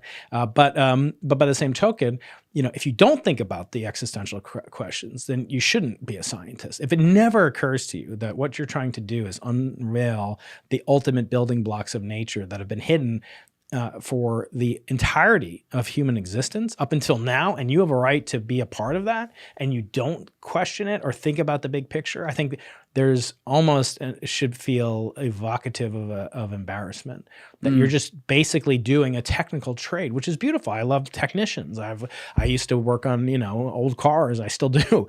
I love technical things. I don't love plumbing. I'll get somebody to do it, but I'm not denigrating that at all. But those people, their jobs are not to think about the origin of existentialism, and yet your job is, in a certain sense. Now, should that lead to a feeling of panic? I don't necessarily think so. I think it should be it should energize without enervating. It shouldn't be irritated about it. But likewise, I get kind of bemused or just find it a little bit silly when you hear people that will talk about, well, because we're so small in the universe, that actually gives me great comfort because our lives are basically meaningless compared to the vast expanse of history, the future unknowable domain, and the size of things in the universe that make us basically, this speck of dust, floating on a sunbeam, right? I think that's grandiose. I think that's false humility. I don't know anyone who acts like that. Like, oh, I'm not going to pay my taxes because what is it? What is life? It's like Annie Hall when Alvy is as a young man and he won't do his homework and he says, "I'm not doing my homework, Mom." And his mom takes him to a therapist. The therapist says, "Alvy, why aren't you doing your homework?" And he goes, "Because the whole universe is expanding, and after a billion years, the universe will rip apart and everything." And his mother goes, "Shut up, you idiot! Brooklyn is not expanding." So it's true. You have to balance that. You have to balance the grandiose with the quotidian, with the daily kind of activities. And to me, my job is this ideal balance between the two. I get to do what I love. I would do it for free. I did do it for free for most of my childhood. Have a telescope, look up, make images, make sketches. Develop ideas and theories for stuff. Learn about the calculus behind the orbits of comets that I was seeing and stuff like that. It really got me into it. Never did I once think it could be a job, that could pay me, and that payment would be, the payment and the additional payment that I believe I receive for my channel and doing outreach to the public who ultimately pay our salaries as professors. And I don't care where you are. You could be at Harvard or you could be at, Cal State, San Marcos or whatever. You still are making a difference because of the largesse of the American taxpayer at a certain level in your education. So to me, to not give back and not explore it. So my podcast is where I scratch that itch of the existentialism, the theoretical, the philosophical. I'm going to speak to a philosopher later today, a philosopher of physics, David Albert, while I'm in Manhattan, Brian Greene. Those are the chances that you get to talk about the real meaningful things, the people that I want to talk to. And then there are people I have to talk to. There are people at, the different government bureaucracies and campus, campus administration. I have to deal. Those are not necessarily people, that I want to talk to. I wouldn't it's funny because my wife's like, "Oh, well, I love, I'm always like, oh, why don't you just call an Instacart?" She's like, "No, I like to go to the supermarket." I'm like, "Oh yeah, so if our neighbor called you and said I'll pay you $5 to go to the supermarket for me, you go and do it?" No, of course, you kind of rationalize stuff that you like to do. I know I have to do that. There's committee work, and it's funny because as a professor, I thought as a kid when I thought about what professors did, I was like, oh, they're just sitting around, they're stroking their beards or they're looking through telescopes all day, and I'm like on telecons, way more than I'm on telescopes, and that's kind of unfortunate, for the young kid version of me. But I luckily get to kind of, embellish and delve into that other side of my character when I get to do podcasts and be on podcasts like this. Very, honor to be here today. So. Oh, I'm happy to have you. Yeah. It's very fascinating when I get to speak with guys who a part of what they do, as you laid out there, is to think about these things, and I will admit I have the luxury, I guess, of thinking about it sometimes. Yeah. Usually it's late at night when my thoughts aren't so quiet and I'm trying to make them quiet. And then, of course, I start thinking about, well, what is nothing? Why is that? Nothing has to be something in order for nothing to exist. And then the edibles kick in. That's it. That's even without the edibles, man. I'm thinking about it sometimes. But, it's the ultimate question we all have. What happens when the lights turn off? And when we're not here and what we're doing. And if there were ever a scientific way to prove that, it'd be pretty fucking incredible. Yeah. But, to look at your own background and what kind of where you've been. I know you laid out a lot of your childhood and story when you were with Joe Rogan, so I don't want to go through all of it here. Like, people can listen to that. You did a great job with that. But you were adopted into a Catholic family. Mm-hmm. You later became Jewish, but somewhere along the way you were atheist, and now you consider yourself agnostic. And I was thinking about that while you were answering that question, because it seemed to me like you were maybe implying that there was something at the beginning. So for people out there who aren't as familiar with agnosticism, what is that, and what does that mean to you?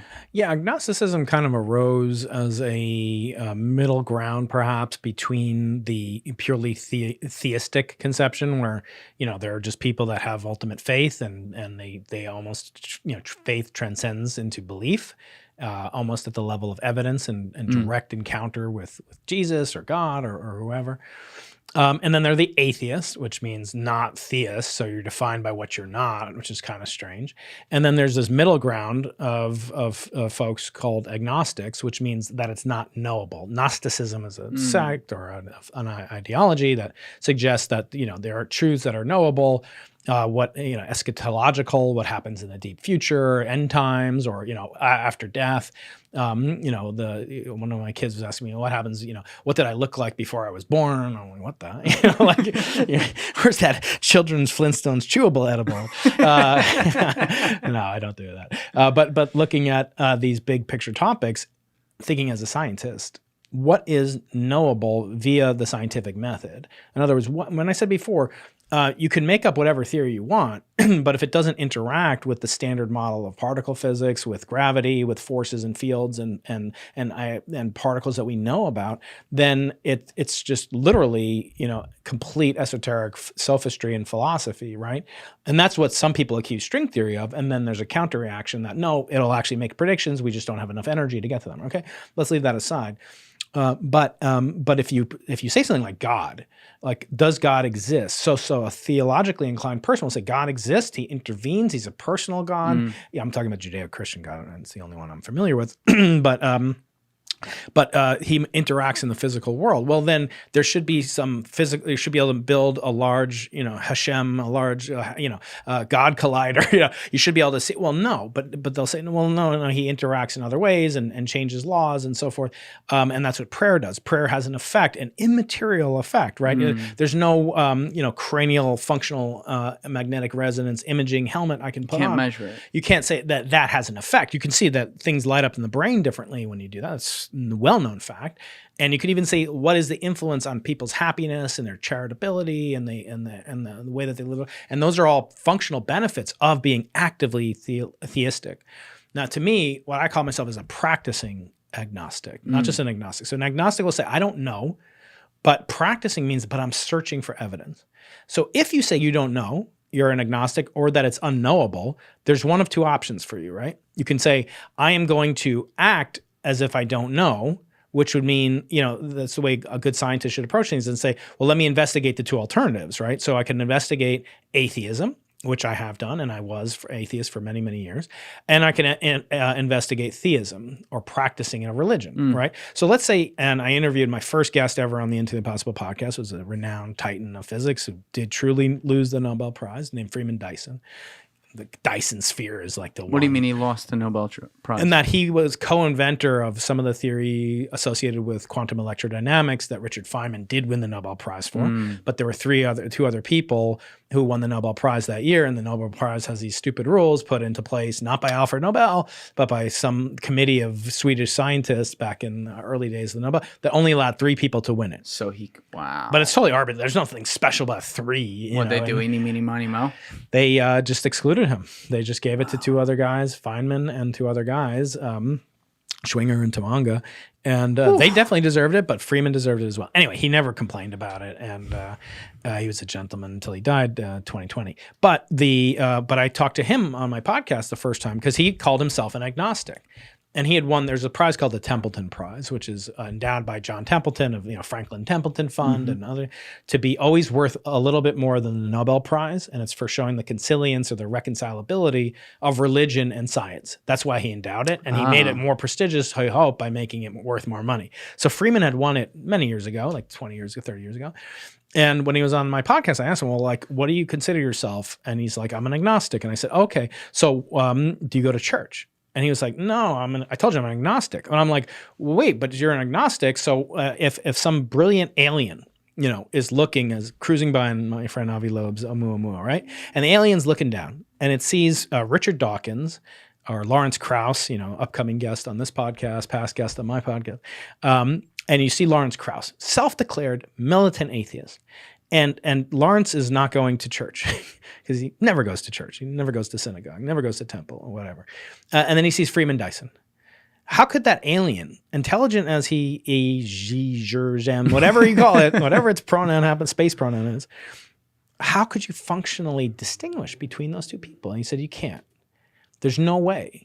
Because they're not practicing anything. They're not doing, the agnostic and Freeman was not doing anything. He was just kind of living off the interest that he had accrued as a young man when he did go to church. And he actually, to give him his credit, he would sometimes go to some fellowship, Quakers or what have you. And he was not anti-religious, but he wasn't actively pursuing the search for truth and knowledge. So did you start referring to yourself as an agnostic when you started practicing Judaism?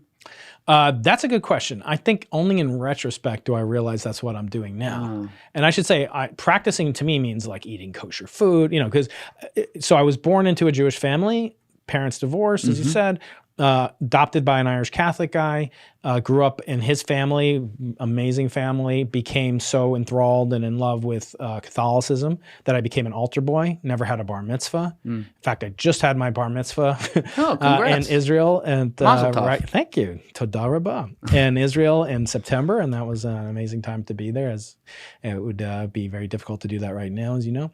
Wow, you were there right before. I was there the week or two before. Yeah, and we can talk about that later. But so practicing it. So I did these things. I learned to speak Hebrew. I learned to read Hebrew. I wanted to understand this whole legacy that I had been gifted and whether or not there was validity to it. So for the last 20 years or so, since 9/11, actually, 9/11 was the inciting incident that made me want to investigate the religion of my birth and get closer and more connected to it, including, raising a family and so forth. So that's how I practice it. I learn every day. I read the Bible, the Old Testament in my case. I study the ancient philosophers. I engage in weekly study with rabbis and friends. I keep the Sabbath. I don't work. I go to a temple. And so these are very important things to me. But I can't say ultimately that I believe in God. It's a very strange thing. Like, I don't say I believe in gravity. I never say that. I don't believe in gravity. I have evidence for gravity. Yes. And so it's something it really tells me that I have two sort of fathers in a sense. One is like Galileo, empirical scientist, the first to come up with the scientific method to discover that laws of mathematics could be verifying physical phenomena in space. And he's sort of my scientific, father in a sense. And then I have my, religious father, so to speak, and the people of my ancestry and so forth in philosophy. But ultimately to say that I believe in God is a very strange thing for a scientist. So those two forces are at war within me. Can I reconcile the two of them? No. Can I prove? No. But part of life, again, religion, like I said about science, is an infinite game. You can't say, I want it. And when you meet with Lawrence, you can ask him the same thing. When did you stop learning about Judaism, the religion of his birth? And he'll say when he was 13 years old after he had his bar mitzvah at the typical age, not as a 50-year-old guy. And he hasn't studied it since, and he has a very superficial understanding. And I've done studies with him, and he will dismiss it, and he'll say it's this band of Bronze Age peasants, and what did they know about this and that? But I'll always point out that there are life truths that he actually adheres to, and owe their heritage, as does much of Western civilization, to the Old Testament and our series of laws and stuff. So there's obviously wisdom and value to it. And the question is, why would you abandon a source of wisdom? Like, I don't read A Brief History of Time. Okay. No, I don't read A Brief History of Time to know how to raise my daughter. I read A Brief History of Time to learn about a theory of physics that's mostly now out of favor, that was written in the 1980s, right? And that's interesting. But as you asked about like Kaku before, I would have hoped that, and we go back and look at your interview with him, but when you asked him, do you hope you're right or hope you're wrong? I hope that all my theories are wrong, or my ideas or my discoveries are wrong, in the same sense as the Earth being a sphere is wrong. In other words, I hope that they get refined. I hope that the ultimate truth that we can get closer and closer to, but never exactly arrive at, is achieved after the science improves. Otherwise, what's science for? Well, the other really important thing about every opinion you're expressing on the topic of whether scientists are right or wrong and how they should feel about it is that you have personal experience with that and are not only open about it, you write about it in your books because you were working on BICEP and you thought, I'm not going to get into the full terminology, I will let you do that, but you thought you were looking for one thing. It turned out you were essentially looking at dust, but you had this highly complex, potentially groundbreaking idea that could show us what the beginning of the cosmos might look like, and then you spent all the time on it to figure out we don't know that. And I don't think there's anything wrong with that, but in your field, it can be that scarlet letter of, oh, his entire work was proven wrong. And so when you are going through all these things and all these scientists who are afraid to even explore the topic of, well, maybe we're looking at this the wrong way, you've been there, done that. I respect that a lot about you. Yeah, to me, it's a natural way. It's not necessarily commendable or condemnable, but to be open to being wrong if you're not a scientist. And the type of flaw or issue that we had with BICEP and that I describe in Losing. And can you explain it if you don't mind? Yeah. So what we were looking for again dates back to this distinction of the universe as the ultimate particle accelerator, as the ultimate atom smasher or particle collider, however you like to phrase it. When the early universe began to produce out of nothing, perhaps, according to Lawrence Krauss, a universe from nothing, a fluctuation in a quantum foam that pre-existed our current universe and what's called the multiverse, perhaps, or the collapse of a previous universe onto itself that ignites an explosive origin event that then became the universe that we know and love today. That event, whenever it was, may have been accompanied by a new type of force field called inflation. So totally different, only existed for a vanishingly small amount of time, for actually a trillionth of a trillionth of a trillionth of a second, 10 to the minus 36 seconds. This phenomenon called inflation took place where the universe expanded from atom size to the size of the size of a school bus. That's based on time as we know it in this dimension, though, right? It would be elapsed time, as we say it. In other words, if you had a stopwatch that could measure trillionths of seconds, you'd see a trillionth of a trillionth of a trillionth of a second go by. Yeah, so absolutely the correct way to think about it. So the universe expanded from less than the size of a kind of atomic size or molecule size to the size of a school bus in a so faster than the speed of light, and that conjecture then, if true, explains a host of other cosmic phenomena, including the structure of galaxies that we see in the universe, the clusters of galaxies that we see in the universe, and many other phenomena. It's called inflation. It's sort of the spark. If you think about the Big Bang as an explosion, it's not really an explosion of any kind like a firecracker, but if you want to think about it, fine. It would be the match that lit it off, and that match was only ignited for a trillionth of a trillionth of a trillionth of a second. Okay, so that event then cast the die for what our universe would look like. So by looking at the universe today, we can infer what properties it would have had in the past. Just like we can infer that from the way you look, that you were once an egg and a sperm. We don't know exactly which egg and which sperm. I'm going to keep it PG here. I know you're classy, right? It's a very R-rated podcast, so you're okay. Okay, go as deep as you want. So you can even nucleate. When that first single cell became two different cells and started to split and start to divide. It's called a blastocyst. It's a collection of cells. We can infer what that looked like, even though we don't know what you would look like. So in other words, we're looking at you today, and I'm trying to predict what was that blastocyst that 100 cell clump that you were 100 seconds after your parents' Big Bang, whatever, 30 years ago. The right thing. Exactly. So when that happened, we can make inferences about that. In the same way, we can observe the shrapnel from the universe, the properties of the universe today, and infer what was it like at this early epoch. But we've only been able to go back to about 380,000 years after the Big Bang to this time using light.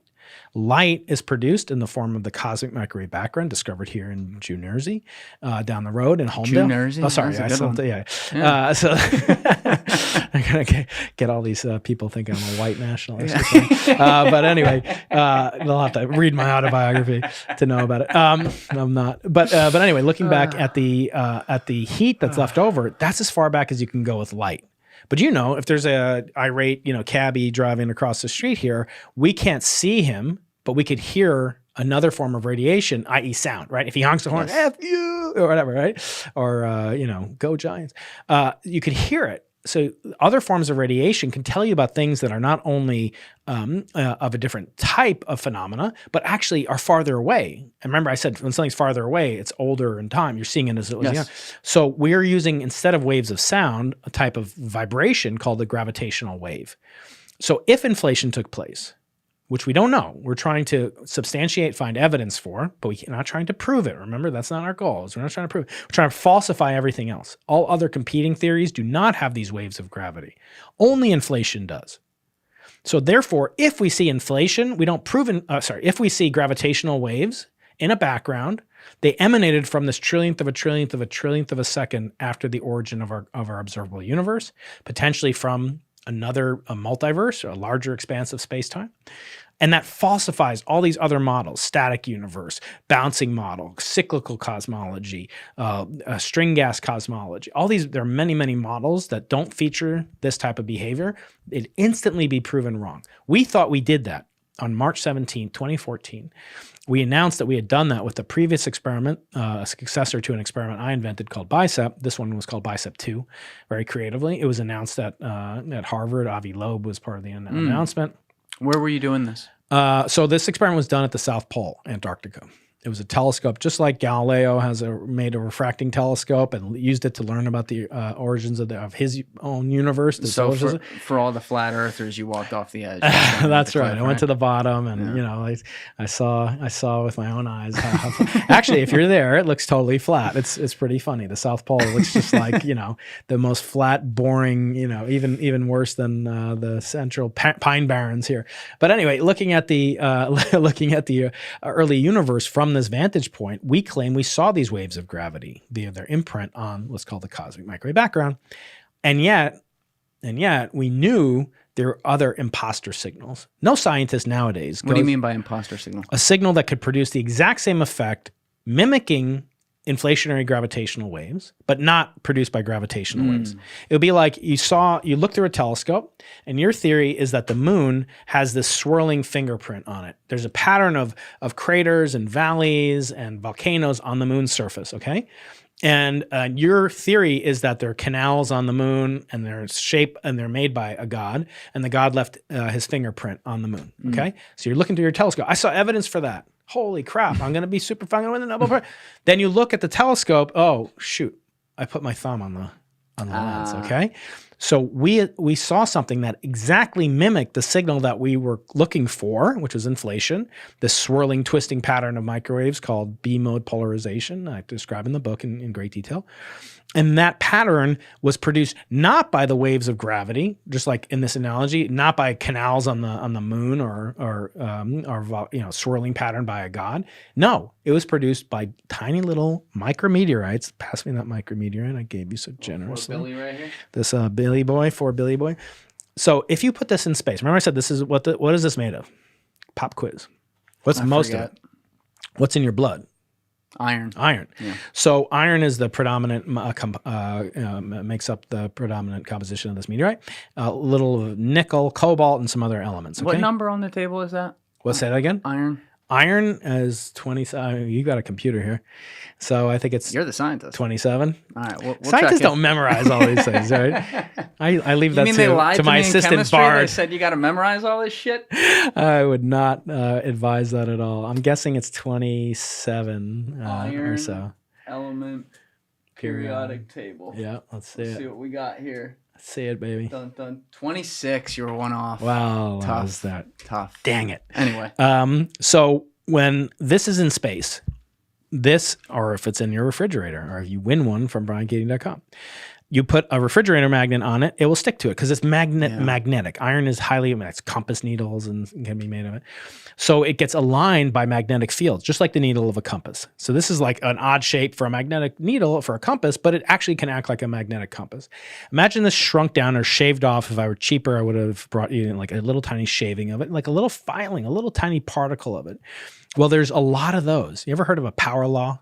Power law is something that there's a lot of things that are small, and there's very few things like companies. There are a lot of small companies, pizza restaurants, gift shops or whatever, and there's very few like Apples, and Googles. You're talking like 0 to 1 concepts. Zero right to now? one, yeah, that's a power law, exactly. So there can be 10 times as many that are 10 times smaller. There's actually thousands and millions of times more that are a fraction of a width of a human hair, but they're all in space too, from the same supernova that blew up in our local corner of the galaxy 5 billion years ago or so.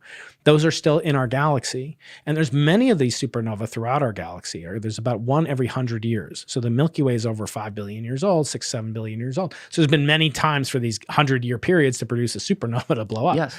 So this particular phenomena then can these little grains of iron can get aligned, but there's a magnetic field in almost every object in the universe. The Earth has a magnetic field. Our bodies have a slight magnetic field. The galaxy, the solar system has magnetic field, and that can align these tiny little microscopic grains of dust made of meteoritic material in space and actually produce the same pattern and mock and mimic it, exactly what we were looking for. And that's what we saw. We saw dust grains in our galaxy. So it wasn't like a thumbprint. We didn't leave the lens cap on, in the thumbnail. It wasn't stupid. It wasn't a blunder. Yeah. It was an astrophysical phenomena, and it just wasn't a cosmological phenomena. How did you figure that out? So we worked with our critics, and this is this hallmark of good scientists, that there was another experiment that were our arch competitors, our nemesis, called Planck. And Planck was a €1 billion experiment launched into space with parts built by my late advisor, Andrew Lang, and Jamie Bach, and other people that were members of the BICEP team. And they had done this, mainly led out of the European Space Agency. George Asadiu and many other great scientists worked on it for many, many years, launched into deep orbit, 4 times the distance to the Earth to the moon, beyond the orbit of the moon. And they launched this telescope, and they had data that we lacked. And the data that they had that we lacked was exceptionally accessible and exquisitely sensitive to dust, not to the cosmic signal as much as we were, but to the dust signal. So what we saw, and Stephen Hawking used to say, every equation cuts your readership by half. So I won't do any other podcast equations. I don't want to cut the listenership by more than half, but I have to do this. What we were seeing was the combination. Imagine the signal S that we saw was the cosmic signal C plus dust D. Okay, so S equals C. It's actually not that complicated. Plus D. Okay, but now it's going to get complicated because we have to invoke subtraction. Addition's tricky, pal. So then we had from the Planck, our competitors, trying to see the same thing, trying to win the same Nobel Prizes as us. They could measure the dust signal. So then we took their data in combination with us. They originally wouldn't give it to us. It would have helped if they gave it to us, 6 months earlier. We wouldn't have put out this, publication that led to this press conference that led to us being on the front page of the New York Times, and other things. And then we wouldn't have had to retract it. Of course, I wouldn't have written my book, but that's the way life goes. Life works out okay. So they measured the D signal. We combine it with C plus D, or we subtracted it from C plus D, and what's left is C. In other words, you need another experiment. What was that like in the analogy when I said you put your thumb on the lens? That means that somebody else did another experiment. Your competitor said, "Hey, Julian, look there. There's a thumbprint on your lens." Technically, it's another experiment. Oh, okay. Let me wipe it off. Now I removed the dust signal or the fingerprint signal, and what's left is the pure signal. And that didn't have any evidence for the gravitational waves, which would have meant inflation took place, which would have meant that we live in a multiverse.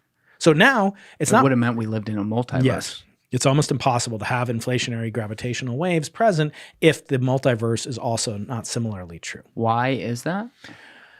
So this is a big define multiverse for the people out there who aren't familiar. So Copernicus and Galileo and others came up with the idea that the Earth is not special. The Earth is just one planet.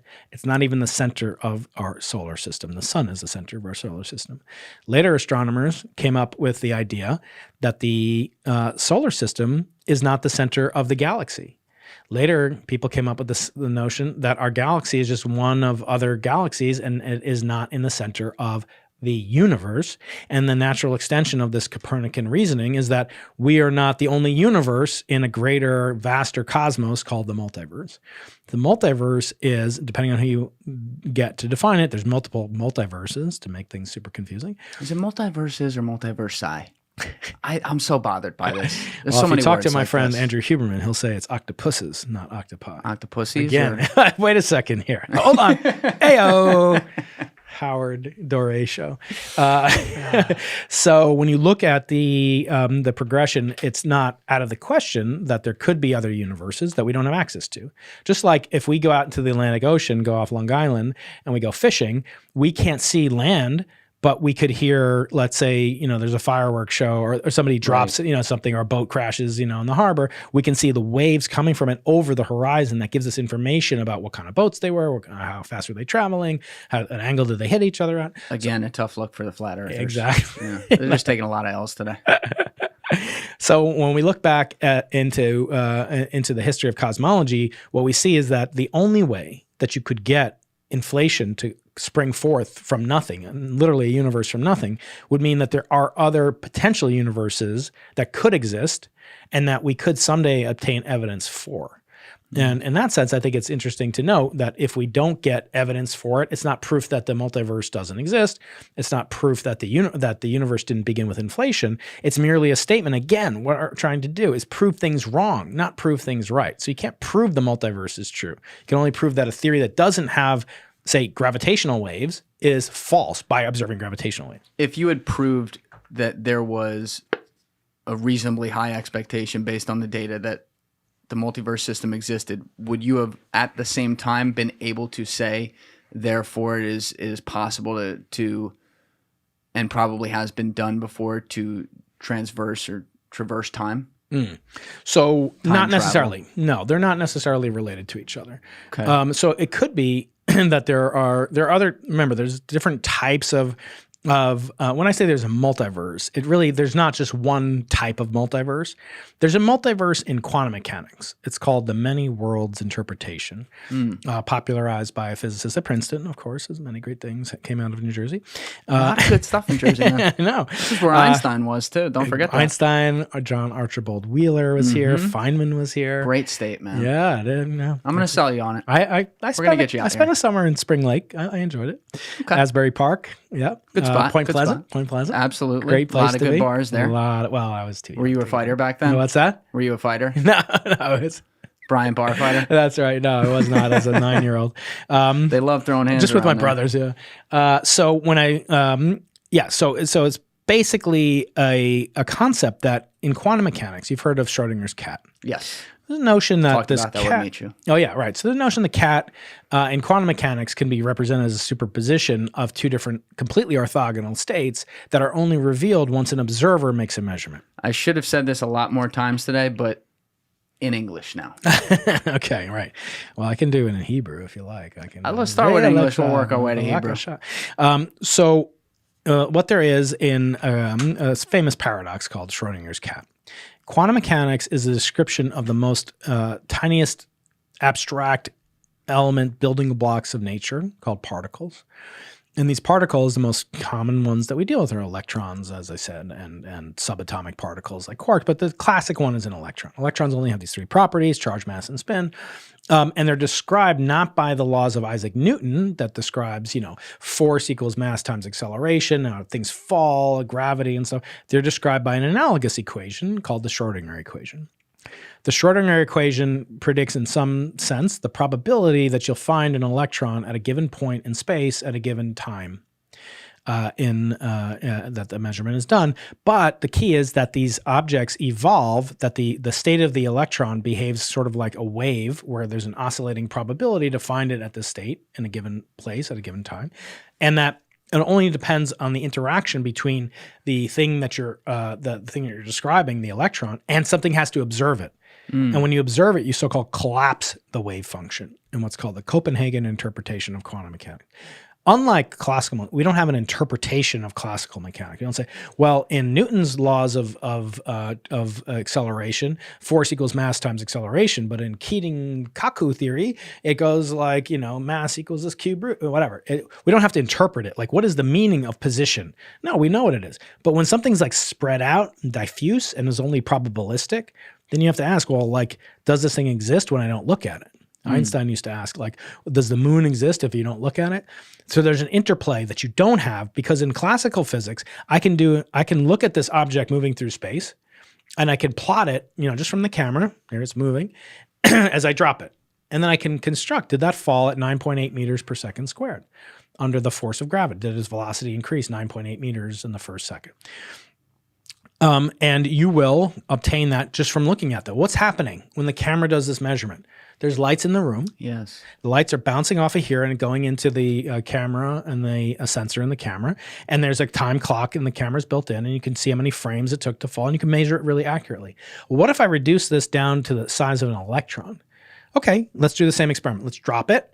It should, in abstract sense, fall at the exact same rate, 9.8 meters per second. But wait, it's not a point. It's not even a well-defined boundary or border like this meteorite has. There's a fuzzy probabilistic cloud. That's one problem. Here's another problem. When the lights from the overhead lighting rig, the very expensive and incredibly beautiful lighting rig here in the studio, when they bounce off the electron, that changes the path of the electron, because they have a lot of energy and momentum compared to the size of the thing you're talking about. Unlike this thing. This thing doesn't change that at all. They don't change this. Not even one micro. Not even we at can't all. say. No, because in fact, there's probably equal pressure from the vast amount of other photons that are also hitting it from other directions. So and then you could say, well, what if I don't look at it? Well, could that affect its properties? No, the best you can say is there's a probability for it to behave just like it's a brick falling or a meteorite falling through space. And so what there is in quantum mechanics is this interpretation. You have to say, well, when I look at it, what happens to its position and momentum? Here's another way to think about it. Imagine you're in a room and it's completely dark, and we put on this table here a ping pong ball. And I tell you it's moving around. And I ask you, Julian, tell me exactly what its velocity is and tell me exactly where it is. How would you do that? Just with your hands. Oh. So here's the ping pong ball. It's rolling around in here. I would do it by pointing, but you wouldn't see me hypothetically. Oh, it's totally dark. It's totally dark. Yep. So how would you do it? I might use like sound to be able to show you it's rolling from here to there. Okay. Something like that. Let's say you do it with sound. Echolocation is what it's called. Another way you could do it is, let's say, close your eyes. It's moving around, and you put your hands around it, and you keep making your hands smaller, and then finally you measure it, right? So now I measured it. I know exactly where it is. But what do I know about its velocity? I don't know anything. Well, that's what I was saying. Okay. But even with that, you're hitting it with sound waves. Yeah, it's changing its velocity, it's guesswork. Right? So the lighter and the smaller and the less massive these particles get, the more you disturb it by doing a measurement. So what Schrodinger's cat kind of attempts to say is that in one interpretation, the cat could physically be represented as a living cat and a dead cat. And the cat dies, by the way, of when you, every so often, there's a radioactive beta decay, nuclear decay, that shoots and gets detected by a Geiger counter. Here's a click. It breaks open a capsule of cyanide, and that kills the cat. The question is, what is the cat's state before you open it up? Because the decay of radioactive nuclei is purely quantum mechanical. There's some way, it's like the electron. But the cat's living or dead is a classical phenomenon. All the molecules of the cat are dead or alive in this scenario. So when you open the box, you look at it, you collapse the wave function, and you force the cat to either be alive or dead.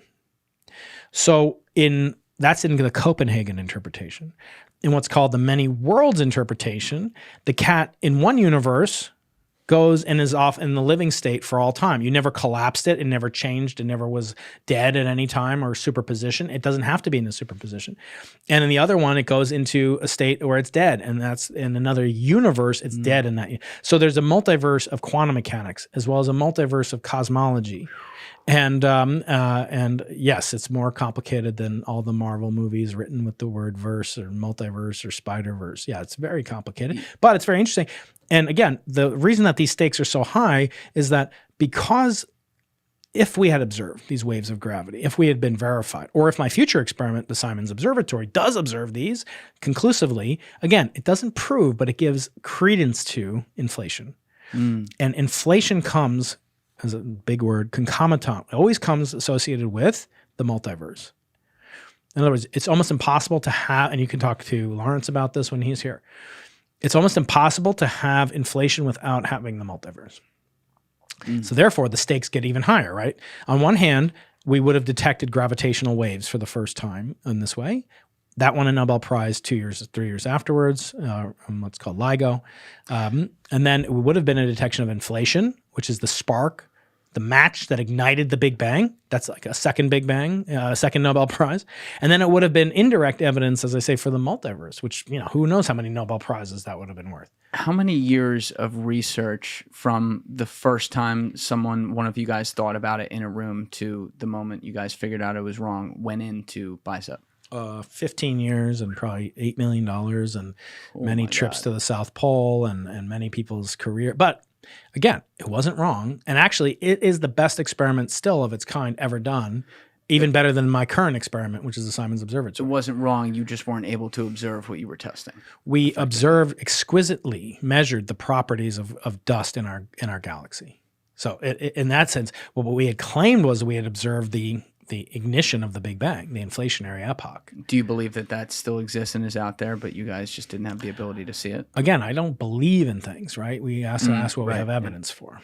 And so we don't have evidence for it yet. We have circumstantial evidence that's very strong, that's suggestive of the fact, or else we wouldn't be building the experiment, that the best, the explanation that seems to explain the most disparate phenomena is inflation, but this will be the smoking gun. In other words, you come to the scene of a crime and you're like, there's a dead body. How did he die? You don't know. But if you see there's a gun and there's smoke coming out of it, these waves of gravity are like the smoke from that gun. And so if we do see it, again, it doesn't prove it, right? He could have also been poisoned and then shot, whatever. I don't know what you guys do here in New Jersey, but we're not going to get into the mafia or anything like that. We have our own mafia in cosmology. So yeah, I think but it would be strong, and circumstantial evidence is evidence, right? You can't dismiss it. But you can't also say it proves once and for all. But for most people, this is the holy grail for the type of cosmology that we're doing, which is why, these agencies have put $100 million into building this instrument in Chile, which is now the focus of my career and probably will be for the remainder of it. What was that moment like when you realized you were observing dust, and how quickly did it happen? That's a great question. It was always a question in the back of my mind and all of our minds. I mean, they're all great scientists. I had been sort of removed from the leadership of the experiment after the suicide of the principal investigator of it. It was my mentor, Andrew Lang. Oh, he committed suicide? Yeah. So I'm sorry to hear that. Yeah. So he committed suicide only a few weeks after we had gotten the instrument working at the South Pole, and it was just a tremendous. But he was like a father figure career wise to me, and he would also, he was a very good personal friend of mine, and I was very devastated by it. Left behind 3 kids and just a hole in millions of people. I mean, he was like the quintessential, like, uber scientist, I would say. Like, look, remember that guy, like, Mad Men, what's his name? John Hamm. He's like just... Don Draper, yeah. Don Draper, yeah. He's like right behind you. Super... Oh, yeah? Pictures right there. Oh, yeah, there he is. Right. So he was just like handsome and brilliant and surefire. He was going to win a Nobel Prize. His widow ended up winning the Nobel Prize in chemistry a few years ago after he died. Wow.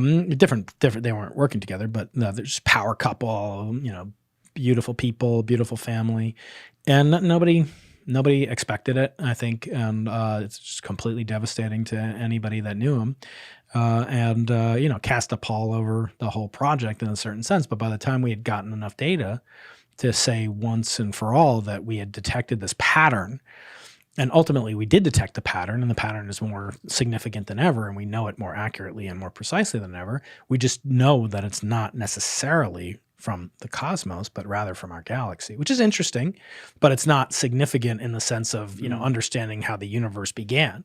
So I'm not affiliated with that experiment anymore, but it's gone from Bicep 1 that I co-invented all the way up in 2000. You asked me how long it was. We started in 2001, and we built, and this announcement was in 2014. So that, 14, 13 years.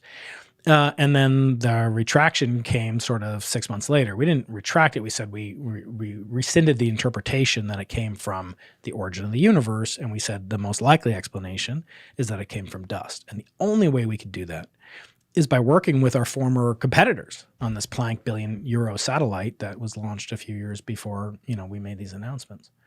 Was there any sort of, I mean, you had called them like, you use competitors there, but you had called them critics earlier. Was there any sort of like intense behind the scenes, drag it out arguments after this came out, or was it more you guys were all just looking for the truth and wanted to team up and do it? I mean, I've been kind of surprised how little blowback we've gotten, or the leadership. Again, I didn't make the decision to have a press conference and, go to the New York Times and so forth. Even though I had started the predecessor experiment and I was still involved with it and my students were still working on BICEP 2. So those decisions and so forth were made under the threat of pressure that we would be scooped in this discovery by this Planck satellite, which had claimed that they were going to beat us, and they had all the budget and a much bigger team than we did. And they were in space, which is, for technical reasons, much better than being even at the South Pole, which is a great location for doing this type of work. So the critics came in a variety of forms. So we published this paper online. It wasn't peer reviewed when we made the press conference. That's how nervous the leadership was about getting scooped by Planck, and that they wouldn't share their data with us before release also probably gave them some concern that they were about to get scooped. So they went ahead and published it. And it was actually not peer reviewed for many months afterwards. And then a few months after it was peer reviewed, accepted, and published, then it was basically retracted by working with these with the former competitors. So, but there were other critics that were, basically saying that we had made these flaws and made basically blunders, not astrophysically wrong, that we had basically done bad scientific research, that we were wrong and not good scientifically. Thumb on the camera. Yeah, basically that we just totally overlooked the most basic, Astro 101, flubs and bloopers. And they were just critics. And I would say they don't count. And so that's the critic in the, that's not in the arena, right? But, it's better to own the telescope and own the arena than to sit on the sidelines, throwing rocks of dust at you. Yeah. And what you had hinted at it a few minutes ago, but what are you working on now? So once you realize that the signal is going to be accompanied by this imposter that can mimic the signal that you're looking for, it's kind of like fool me once, shame on you, fool me twice, shame on me. So now we're aware of it, we're on notice. So every experiment that's looking for the inflationary gravitational wave background, the signal that could be the harbinger that inflation took place to ignite the Big Bang into propelling the universe to expand for basically the foreseeable future. And that comes, as I say, concomitant, big word, but it's very descriptive, with the multiverse, that you basically cannot have the inflationary gravitational waves without the multiverse. Now all hands are on deck. So now we embedded in our team people who only focus on dust. And in their team, too, on the BICEP team, which is now called BICEP Array, the fourth generation of the BICEP program. So they have people that really just focus on modeling, understanding dust, understanding the magnetic field of the galaxy. Are there other experiments from, like, say, an optical telescope? So the same dust that emits these microwaves that confused us also obstructs and blocks the light from stars behind the clouds of dust in our Milky Way galaxy. So we're working with optical astronomers. We're working with people that look at the magnetic field of the galaxy, because that's what aligns the dust. And we're looking at people that build radio telescopes at very high frequencies and very low frequencies in order to get more information only about dust and contaminants. So now what BICEP couldn't do, BICEP Array and the Simons Observatory are now doing, both with collaborators external to the project. In other words, different teams using optical telescopes, which have nothing to do with what we're doing, looking at starlight polarization and the light of stars, and people on our own team that are building channels and aspects of our experiment that can only see dust. So we have internal calibration tools and external calibration tools, and those are all to remove the systematic thumbprint on the lens, so to speak. Wow. Yeah. So it's amazing how long this stuff takes. I mean, people spend their whole, like we've been saying, people will spend their whole life working on one thing. But that's what makes it so exciting, and that's why I think I like, to study both the biggest picture things in science, which, this type of science that I get to do unifies the physics of the very small with the physics of the largest thing imaginable, the multiverse. It even has implications for the existence of life in the universe, for consciousness, and for the wave function of the universe. Is there a conscious observer? Now you start to dovetail into theological consideration. I mean, to me, it's like I'm a kid in the intellectual candy store. So I never get enough of it. I never want to retire. It's so much fun. Yeah, it's so like these are the kinds of things that when I was a kid, if it wasn't bouncing a basketball or throwing around a football, like I didn't care that much. Right. You know, like I look at physics now, I just wasn't interested in it when I did it. And then when I got into my 20s, I'm like, oh my God, this is so fucking cool. Don't make the mistake, Julian. Yeah, don't make that mistake, Go everyone. to relativistic astrophysics graduate school before you start a podcast. Go do math and science before you start a podcast. I'll endorse that. Doc, I'm a doctor. It's 9 out of 10 doctors agree with that. It's really like when you think about the patterns of the world, and you were reminding me of this earlier when you were talking about that object in your hand there and about how there is, I'm going to get this wrong how I say it, but there's basically like more massive things that happen at the top and then it trickles down and opens up at the bottom. Yeah, parallel, and then you think about like our parallels as to how the world works among us 8 billion humans, and you have the people who are rich at the top all the way spreading out to the people who are poor at the bottom. These 80-20, right. Mm-hmm. Exactly. These numbers and these patterns of how things are distributed around the mean, they exist universally, and they exist here just in our little bullshit behaviors together as humans. Yeah, and you start to see connections, and that's part of the job of a scientist, is to notice anomalies, patterns, things that don't fit in, seek them out, try to explain them with existing understanding, technology, tools, and data. And then where not possible, extend by making new laws, new ideas, new hypotheses.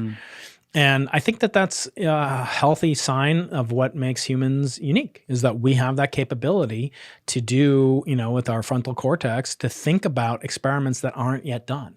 Like most chimpanzees are not doing like thought experiments. Like if I drop an apple on top of this beehive, it'll hit at the beehive with the same amount of speed as hitting it with a giant rock. But I should hit with, they're not doing these thought experiments. We are. And just the capacity that we have to imagine scenarios is just, quite frankly, something that we should all have a little bit of cosmic swagger over. But I always say, there's a quote from the Talmud that you should have 2 pockets, and in your pockets you should have 2 pieces of paper. One that says, the whole universe was made for me. That's the swagger. Like it's my playground. It's my delight. It's my garden of heavenly paradise. And I can find things that give me beauty. And I would say like we could be like bacteria in a petri dish, right? Bacteria are eating agar. Like, have you ever tasted agar? No, I don't think, yeah. Picture like the worst possible, gelatinous, non-flavored. It's just purely to get them to grow and make colonies and so that scientists can study them. That could be whatever, like instead of delicious coffee and the mixture with the cream and then, just the incredible flavors and then the visual sensation that we have a spectrum on our tongue and we can taste these different things and we can see different colors and people and interact with them in a network, and that gives us happiness. So the whole world was made for our pleasure in that sense. On the other hand, you should have another pocket with a piece of paper that says, we are nothing but dust. Basically, our future is dust. We came from dust. We're nothing. We're cosmically insignificant. And dust to dust. Yeah. And how do you balance that? How do you balance the humility with the swagger? Because you can't do good science if you're only just purely, humiliated, humbled, and just have this fear of like, well, what is a person? I can't do anything. And similarly, you can't really expect to proceed flawlessly if you always think I've got this total swagger, I'm the man, I know everything, because we know almost nothing. So balancing those two is a job of a scientist. And I think, besides getting up in, stupid culture wars and political partisan fighting, it's what makes life so exciting and interesting to be a scientist. That little 3-liner story you had you just remind me of it, about Albert Einstein testing people with IQ. I think I've told that to like 40 people since I heard that. That's one of the best things ever. Yeah, my father used to say that to me. Where basically like someone walks in and says to Einstein, I want to talk about science. He goes, great, what's your IQ? He says 140. He goes, awesome, we can talk about string theory, this or that. Second guy walks in and says, oh, I want to talk about science. Einstein says, great, what's your IQ? And he says 130. He goes, awesome, we could talk about relativity, this and that.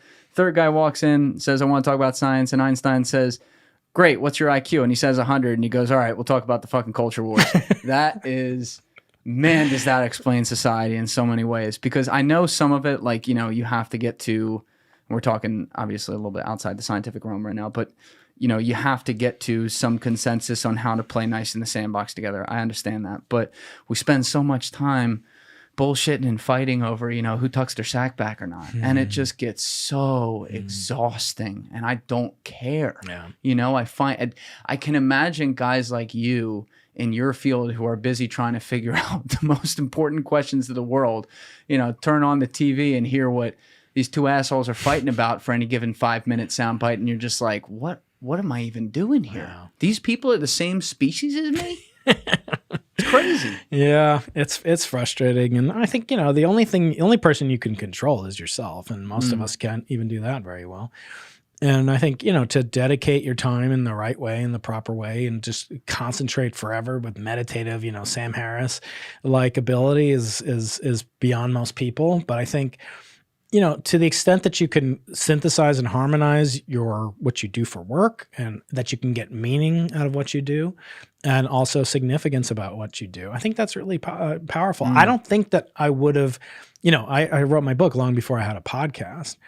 But at the same token, I think I get a lot more satisfaction out of those types of things because, you know, for the mere fact that you can spread education, you know, my job, education is interesting. The word education means to pour out of. I'll demonstrate here. No, we would never spill any liquids on this table, we already right? did that. So it means to pour out of, not to pour into. Most people think, oh, I'm going to jam all this educated knowledge, this street smarts. You got street smarts, you don't have any book smarts. You know? So pouring it in, no, you're actually bringing out of. But now, who was born knowing, you know, abstract algebra and, you know, relativity and group theory? You know, nobody. Very, you know. So you have to be mindful that you have this opportunity to do it, but you're also not expected to understand all of it, nor are you expected to desist from it. So for me, I often talk to my colleagues and I'm like, why don't you put out a YouTube video? You know, why don't you do something? Why don't you, besides this paper that was read by 6 people, all of whom are your friends or your former students or whatever. Not everyone's as good on camera as Brian Keating. But that's not the point. I wasn't always good on the camera either. You know, when my first book came out, I had all my editor at Norton and they were like, oh, you should start a channel and start being an explainer and you could be the next Neil deGrasse Tyson and do all this. And, you know, he was published by the same publishing house, Norton. And I was like, I don't have time for that. I'm a real scientist. I got to work. I got to put out these papers. I got to advise graduates. And I still do all that. But I've come to see that it's my moral obligation, you know, that I get paid to do this job. And it's because of the taxpayers that I get to do it. And every scientist is the same way. And when you hear somebody say that and you hear them say, well, I'm not good at it. And I always say, oh, yeah, I forgot. When you were born, you understood quantum electrodynamics and you understood string theory. No, I had to work on that. Oh, I see. You work on things that are meaningful to you and matter to you. Oh, I see. Oh, so you just saying that's for people like Neil deGrasse Tyson, who most scientists don't have a lot of respect for. Oh, he's just a popularizer because they're just like he's not an active science. He's not advising, you know, writing papers and doing research anymore. He has a PhD and he was trained in it, but even he will say he's not an active scientist. And to give him his credit, you know, a lot of people don't. I just saw him on Bill Maher, and Bill Maher was like going off on him for being, you know, less than forceful in regards to college campuses. But it's funny here, Bill Maher going off on him, But Neil will say, you know, if you come and ask me about what's the latest development in string theory and, you know, and whatnot, he'll say, you know, go talk to Brian Greene or, you know, an active scientist, not me who's doing star talk and popularization. So I have respect for people like that.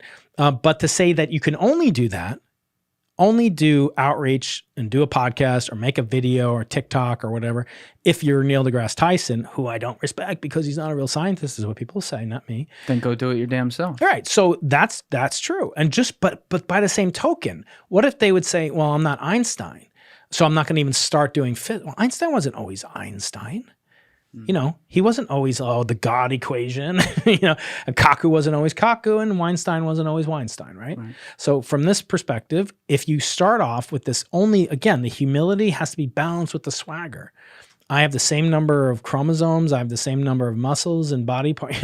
That doesn't mean I'm going to be Joe Rogan in the ring or as a podcaster. But if I say I'm not going to do, because I can't be the best at it, I'm not going to do it, or because it's hard for me, that's the joke to me. It's like, yeah, well, so is like, going on a diet, or so is, teaching your 5-year-old to ride a bike. These are not easy things, and humans have to be generalists. We have to know a lot about many different things. We're not insects. Heinlein said, we're insects, or for specializations for insects, not for human beings. So you should be able to change a diaper, write a novel, fight in a war, and, in my case, look through a telescope. Yeah, I've never really bought the argument about not being able to teach it and that whole rivalry that happens, because, someone has to get kids in this country interested in this stuff again too. You got to get them dreaming and asking the questions we used to ask when we were young, like what are the stars, what's going on in the sky, and also what built a lot of this country. I mean, we just had a movie come out over the summer, Oppenheimer, about the guys who invented the nuke during World War II, which effectively ended that thing. I mean, physicists and science are at the middle of everything that happens. And so, I've heard that criticism like a lot with Kaku, but like a guy like that, forget Tyson for 1 second, but like Kaku spent years doing science, and now, say for the last 2 decades, he's focused very hard on being, as he describes himself, a popularizer of the subject. And what I like about him is he will take a lot of complex things and make it simple. He will make it fun. He'll tell a story with it. He knows very well how to explain some of this stuff, and he'll do it 100 times over, so that a kid can be like, oh, that makes sense. You know what I mean? And so we have to celebrate that. We should be celebrating both.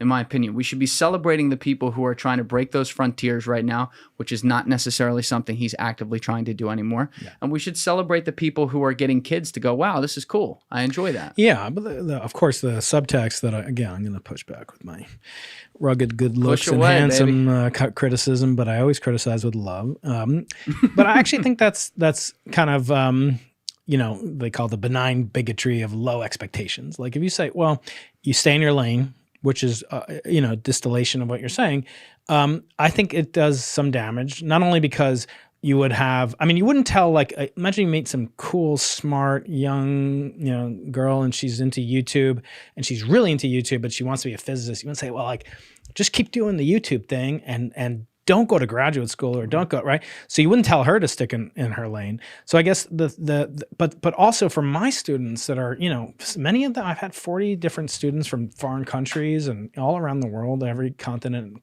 including Antarctica. Really? I've had students on, yeah.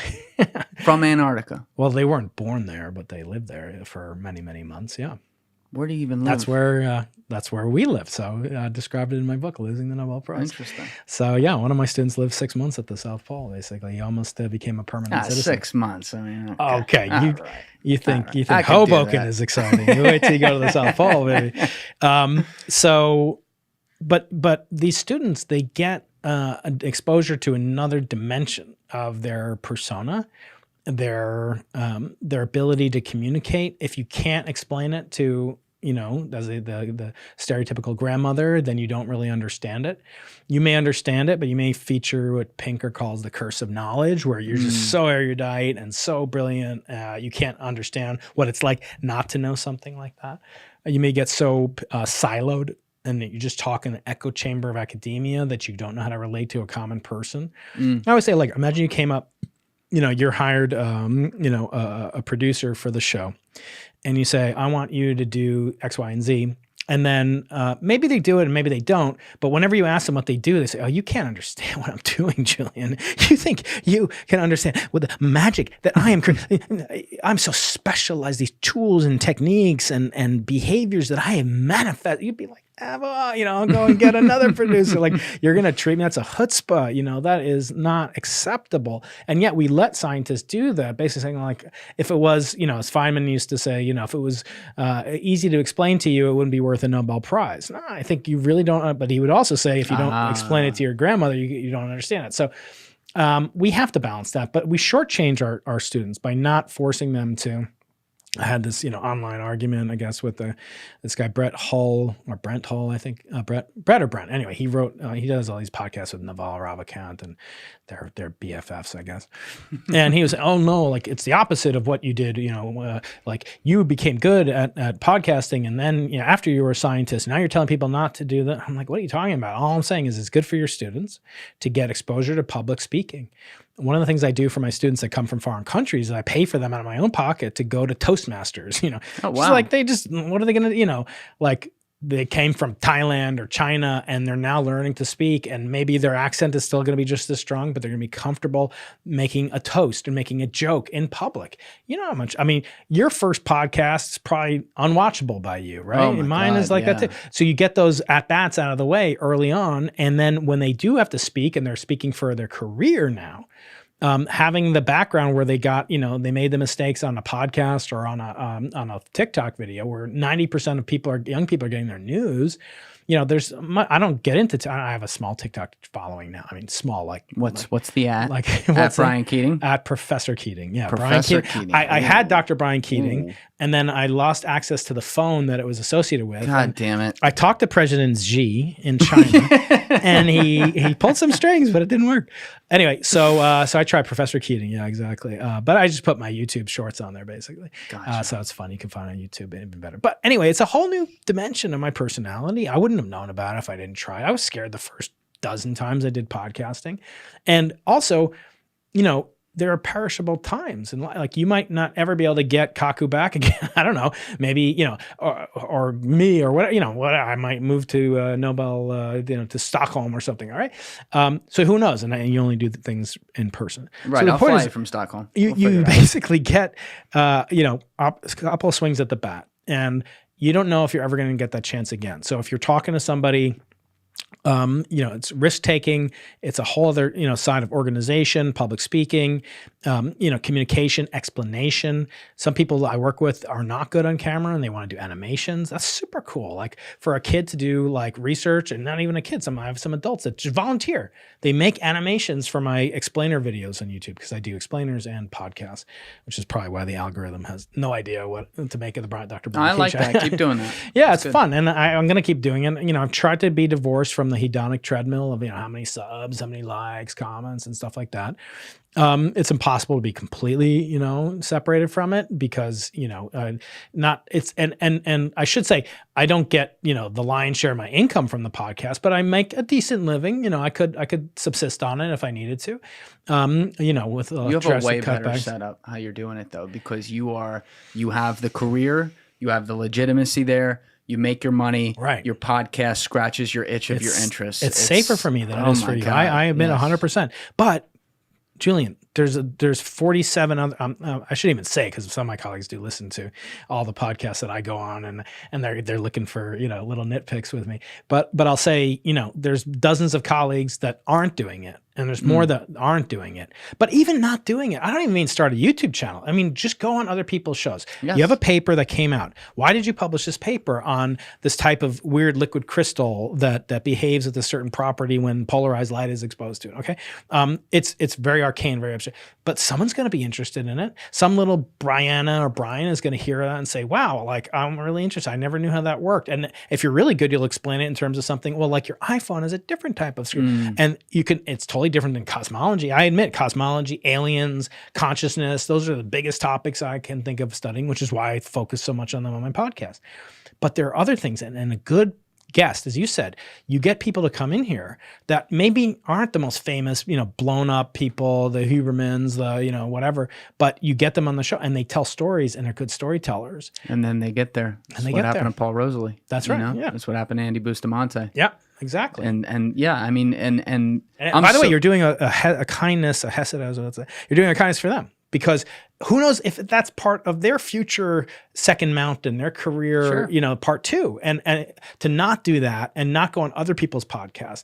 I've had on like the most dry, boring, if you read his papers, you'd be like, this guy and he's super cool and interesting. When he talked about on the podcast about superconductors and room temperature superconducters. And that was his first podcast. He asked me recently, when am I coming on again? Because you can bring it to life. It's fun. You can bring it because to I'm having fun. life. You cannot beat somebody. I had Gad Sad on my podcast recently. He's another great guy. You should have him on. He's up in Montreal. Is he the mind virus guy? He's the parasitic mind. That's right. The parasitic. He's got a big YouTube channel, large Twitter following. And he was basically, he's basically like the happy poet, the happy warrior. And I said to him, like, you have all this vitriol. And like after these attacks in Israel, he's Jewish. He came from Lebanon as a refugee. How do we maintain happiness? And he's like, if you're not happy, you're losing. Like if you're not doing it. And there's an old quote, like, you can't beat the guy who's happy. Like these people that come out after Eric or whatever, like Eric is a happy guy most of the time. The weight of the world he weighs on his shoulders, I'm sure too. But he's enjoying, he just loves it. It gives him pleasure. And people like that, people like Feynman, people like Einstein, people like Kaku, they're having fun. You can't beat people like that. Yes, that definitely came across. And it comes across with you. Like I meet people when they're in here. You know what I mean? It's not just what you see on camera. You get a feel for people. And by the way, I should say, I don't only, like, if somebody just invites me on their podcast, I don't just go on it. Like, but I've started to do something, and I want to get your feedback and what you think of it. So I'll get people that'll write me, Professor Keating, I love your work. I've seen you on Rogan and Peterson and Friedman and what have you, and now on Julian's podcast. I'm going to get the same. And they're like, I want you on. And I look at their channel and they got 3,700 subscribers. So I'll say, great, I agree to come on, but I'm going to set you a stretch goal. I'm going to give you some homework. I'm a professor. When you get to 10,000 subscribers, I'll come on. I've had people reject me, as you've had people reject you. I'm sure it happens all the time. But you give them an achievable goal that's, not 10 orders of magnitude. It's not like detecting the Higgs boson on their YouTube channel, but they're going to do something. And then they come back. And I've had this now at least twice where they come back. I hit it. I'm so glad you told me to do that. And guess what? I had people tell me to do that. And that's people that cool. Even did it to me and said I would come on and didn't come on. But that's another story. So you have to be prepared for it. But it gives you ambition, goals, and it forces you to up your systems and learn all the tricks in the trade. And to me, it's all about improvement of the human condition. I think science is the clear-cut tool that will allow us to do it the fastest and most efficiently. Absolutely. You have, as you mentioned, talked about some of these major topics, though, on your channel with guests and yourself, whether it be consciousness, the beginning of everything, which we've talked about a lot today, but also you mentioned aliens in there. Yeah, that's a requirement in podcasting in 2023. It's a total fucking requirement now. But, I have so many open-minded thoughts on that. And you want to talk about stuff you don't know. I mean, my God, the whole thing is stuff you don't know. But we've seen a lot of news this year. We've seen congressional hearings, which in many ways are unprecedented as far as the scale of what we saw this year with Grusch and stuff like that. But as a scientist, have you seen anything that points to, I'm not going to say definitive proof, but strong evidence to show, first, that A, we are the simple one, we are not alone in the universe, and B, that some of these things that are being reported, the phenomena actually are true and did happen? Yeah, I mean, the most contentious part of my interview with Joe Rogan was about this topic. And it was interesting because I think there's a lot that we agree on, and then there's a lot that he will just use kind of these tropes and superficial arguments, which I've heard for a long time, which aren't, truly superficial in that they've been attributed to luminaries and heroes of mine like Carl Sagan, which is basically, I call that like the surface area argument. There's so many planets, there's so many stars, there's even more than Carl Sagan ever knew about, when he died in the 90s. And he used to say, if there's nobody out there, it's an awful waste of space. Well, I told you, I've been to Antarctica, and I've been there twice, and it's not a very happening place, and it's not happening in a lot of different ways. One of which ways is that there's about 300 people there in the Antarctic winter, which is, our summer in the northern hemisphere. There's about 300 people on the whole freaking continent. Are there any restaurants there? There are military bases there, and the military bases supply food, and there's about 12 different countries that have different military bases there. Are we sure it's just a base? There's not a little something below there? Not like, the descendants of Hitler hiding or some aliens or some shit? No, they have plenty of places to go in South America, it turns out.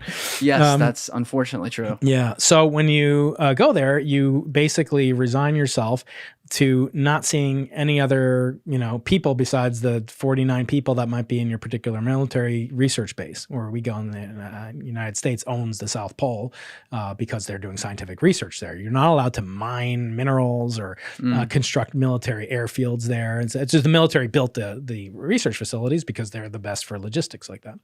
So when you go there, there's basically almost no. And now, not only are the only life forms that you see at the South Pole human beings, there's absolutely no other forms of life, effectively. In other words, you won't see birds flying overhead or penguins walking by. The South Pole is 700 miles away from the coast. So it's incredibly remote. And Antarctica itself was only discovered like 150 years ago in the late 1800s. People never discovered it until then.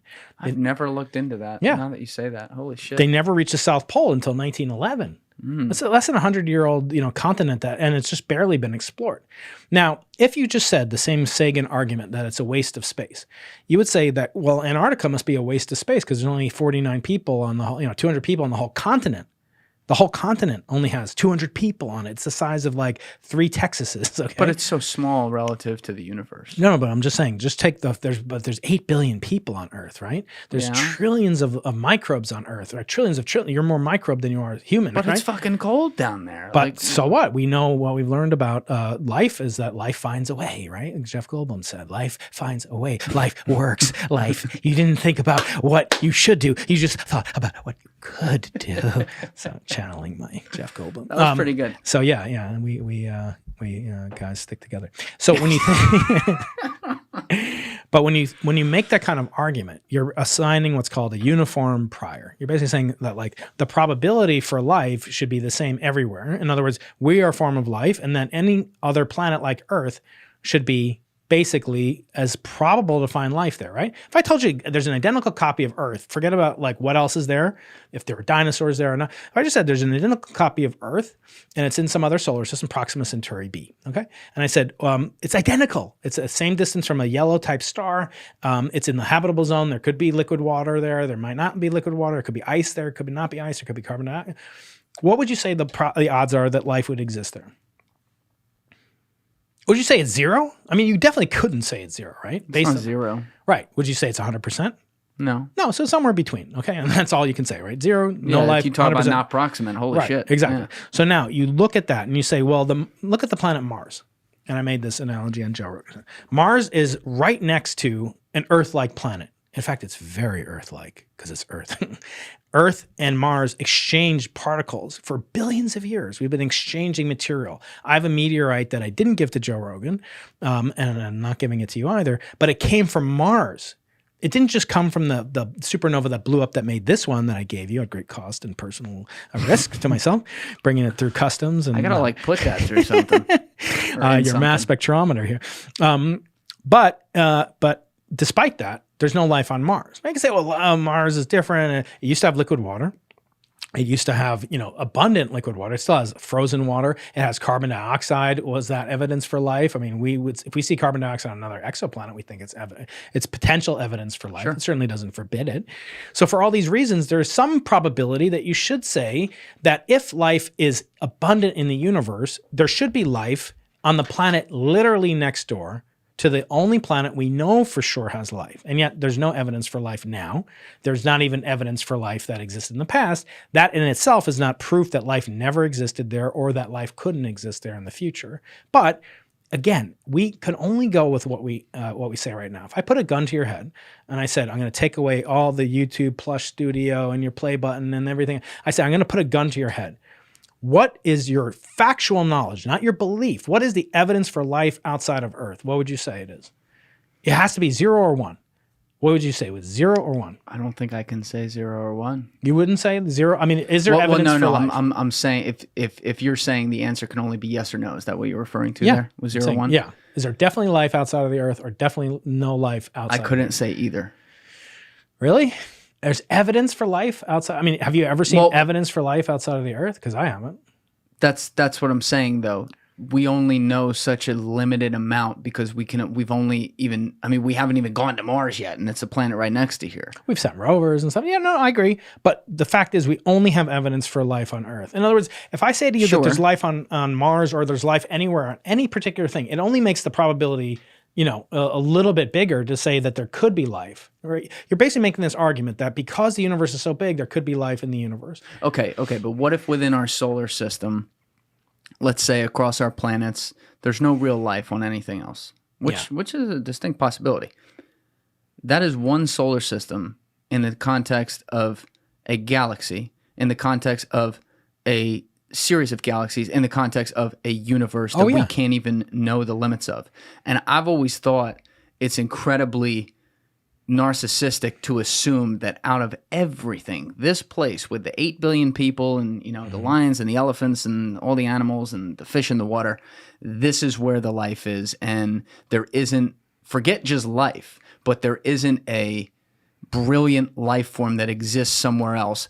I find that incredibly hard to believe, also considering the fact that creation had to start somewhere. And why would the creator, whoever that is, whether it's the God that's written in one of the holy books here or something like it or whatever it may be, why would they put, and again, this is an evidenceless comment, to be very clear, just a meta thought comment.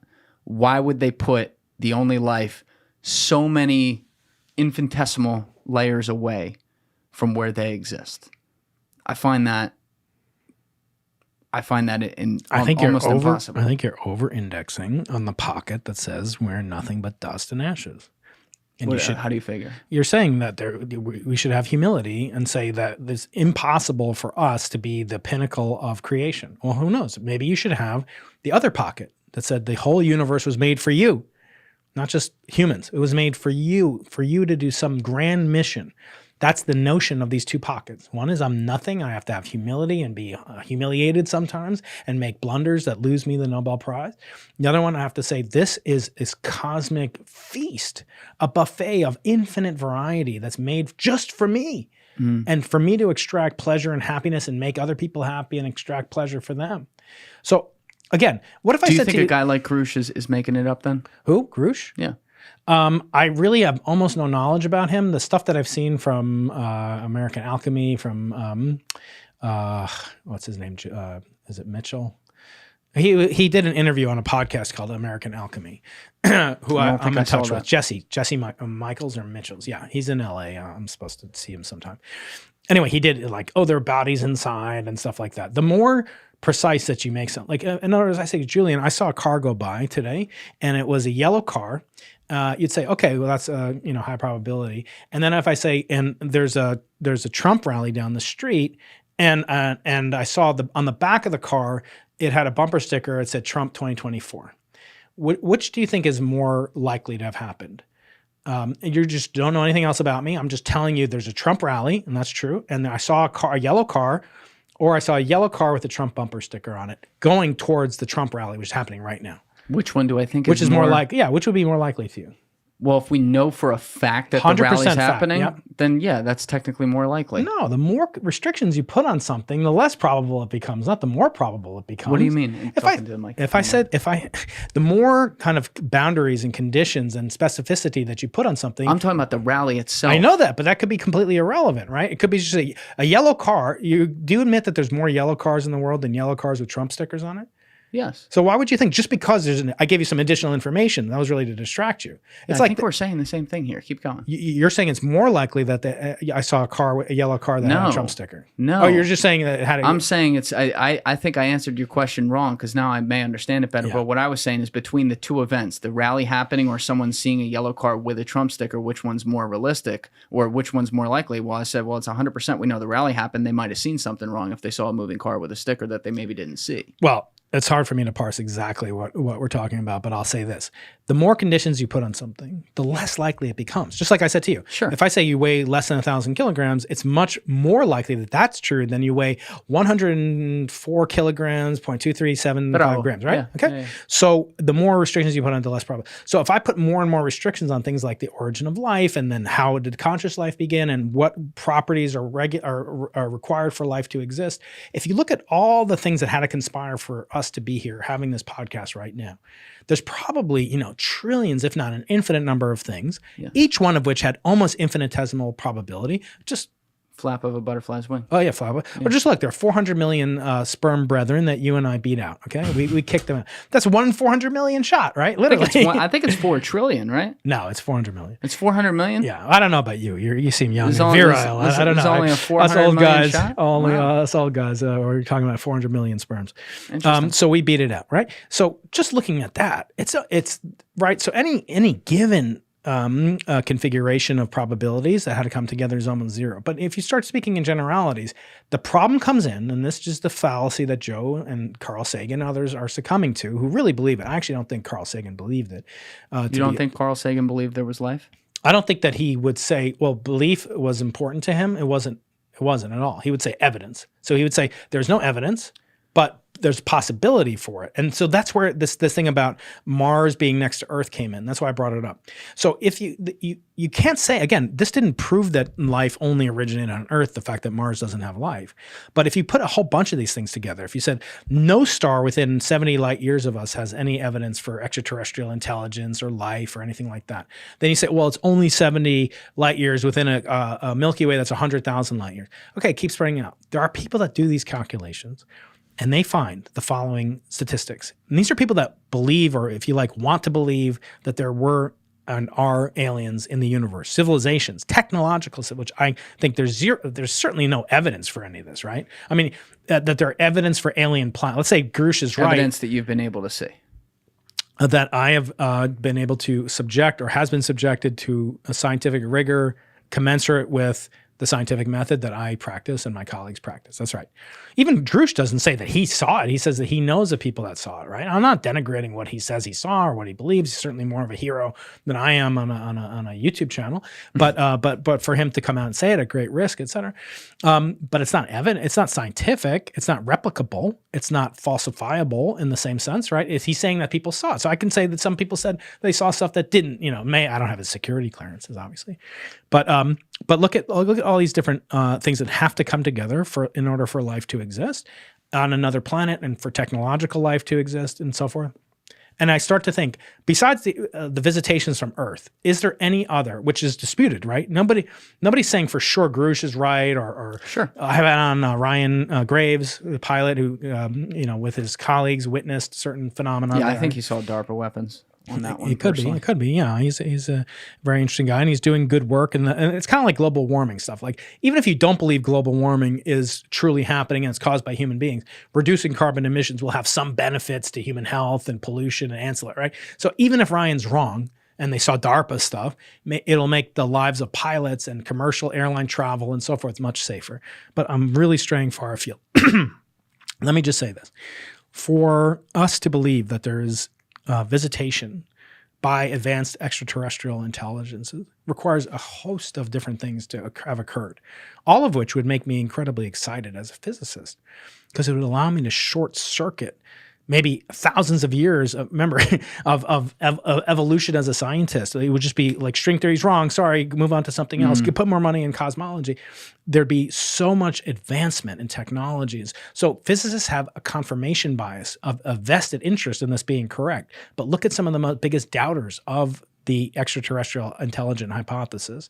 These are physicists as well. Even people like Avi Loeb and stuff, he won't say that he believes that these are definitive proofs of extraterrestrial intelligence or physics beyond the standard model or other things. He will say that these are things that we need to collect more data on, and that's why he's building these telescopes at Harvard and around the world and trying to collect samples from the bottom of the Marianas Trench or wherever he is. And Papua New Guinea, to try to find, the shrapnel left over, because there's so few artifacts. Astronomy, cosmology, searching for alien life is amongst the most challenging things there can be to study. If I want to study some nematode worm, okay, there's trillions of these worms or bacteria. I can do an experiment, pour some, vitamin C on one, don't do it for the other, and one dies, one dies. You can do experiments. How do you do experiments in the cosmos? There's only one, or the universe, one. How do you do experiments with like Oumuamua, which cruise by at, a good fraction of, 10 times faster than any commercial spacecraft that has ever traveled?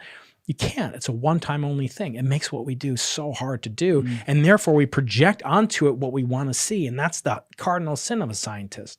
It's what got me into trouble with the dust findings and so forth. That you saw what you wanted to see, or I did. But let's say you're right in the theory about bicep, which right now obviously It's can't ambiguous. be proven or Right. anything like that. But let's say you are, and you figure out that due to inflation, we therefore have a multiverse. Does that then bring us onto the plane of, you know, when we define an alien, it's just something foreign that we don't think is from this Earth. We don't necessarily know where that comes from, whether it comes from another galaxy and figured out how to traverse wormholes and time and shit like that, or whether or not it could be some sort of future human or some sort of future iteration that exists from the presence that we're in. If you were able to prove that, though, if bicep were able to come through and eventually find the right measurement to be able to find inflation and therefore say, aha, we may have multiverse is there. Platypi. Would that then point to the fact that we could have people present here right now who are, as we might know them, half biological entities, whatever they might be, that are those who are future humans who have figured out how to switch between multiverses and or time? Wow, you layered in about 10,000 different things. Now you're channeling Tom DeLonge on me with the future humans. So I had him on and about 2 years ago, and I'll just say most of my audience wasn't thoroughly impressed with how he acquitted himself. I actually happen to like him. I mean, it's impossible not to like him. And his colleague, Jim Semivan, who's an ex-CIA agent. Yeah, he's surrounded by spooks, that guy. That guy. So everyone's like, they keyed in because Jim said, you know, we're the U.S. government. We're not allowed to lie. And the roasting in the comment section was just unparalleled. I'll say this. There is a tendency to kind of project onto aliens a sort of sense of the anxieties, fears, desires, hopes, wishes of our current civilization. And this is not new. This actually dates back to the atomic age, 1940. It's not a coincidence that the first atomic bomb detonation on Earth by human beings was done not far from where Roswell is in New Mexico, where this crash that occurred in 1947, or allegedly had occurred, with alien bodies and alien spacecraft and so forth. Many of these phenomena do occur on military installations to this very day. Many of them are also not only kind of denigrated by people of the scientific community, not saying I never denigrate these people that have more courage in their little fingers than I do in my whole body, but I will say that some of the tell to me, to use a poker analogy, we're not far from Atlantic City, is how are they treated by the people on their colleagues and cohorts? You would think that another pilot wouldn't mock, by putting little green men on David Fravor's pillow or all the stuff that he alleges that they did. And he's correct. I'm not saying he didn't do it. He didn't witness what he did. But these people aren't they worried about encountering these phenomena? If they're really seen every day, as Ryan told me, they're seen every day, and people report cubes and spheres or spheres and cubes, and that no commercial airliners as yet, and he's working to advance the reporting mechanisms and stuff to destigmatize it. There's a psychological component that's fundamentally not scientific. It doesn't mean that they're wrong. After all, circumstantial evidence on eyewitness testimony, it's a mixed thing. Sometimes it is used in court. Sometimes it's not used in court. Sometimes photographic evidence can't be used in court. And we're getting into an era of deep fakes and so forth like that. So Elon Musk saying, with all these camera technology, shouldn't the videos have gotten better? I think that's a little simplistic too. But what you want to do is not pit natural allies, as I've said, and I find this a lot on my channel. I get comments like this. Of course, you astronomers, you're paid by NASA to have this opinion about that aliens don't exist. Even though I just told you that I would give, I give your right finger to have true evidence, scientific, replicable data from the existence of an extraterrestrial intelligence. That would be more significant than 10 times what I'm doing, I have to say. What I'm doing as a scientist, I would feel like I wasted it, and I would immediately pivot to this. And I'm not unwilling to do that. I've changed my career, from, just being a pure scientist that does nothing else to being a podcaster to being an author. I'm comfortable with making pivots. I'll do that in a reinvention in a second. It has to be warranted. And so don't make an enemy out of scientists who spend their frickin' jobs looking at space in many different domains, from the radio to the X-ray and everything in between, from gravitational waves and then their partners in the theoretical sciences. Don't make enemies out of us just because we disagree with your innate feeling, which is only a feeling, which is ultimately psychological in nature and not scientific, that aliens must exist, and maybe even that I've had an alien encounter. We're not even saying that. Don't make enemies of us. partner with us, work with us, support us, get more funding for research into this. I just had, I'm going to be meeting with my friend David Spergel, who's the president of the Simons Foundation, which funds my research in cosmology. He led the NASA study panel on UAPs. And people came out, oh, he's just he did a terrible job. And of course, he's just speaking the party line, because it came out and it didn't show that there was credible evidence.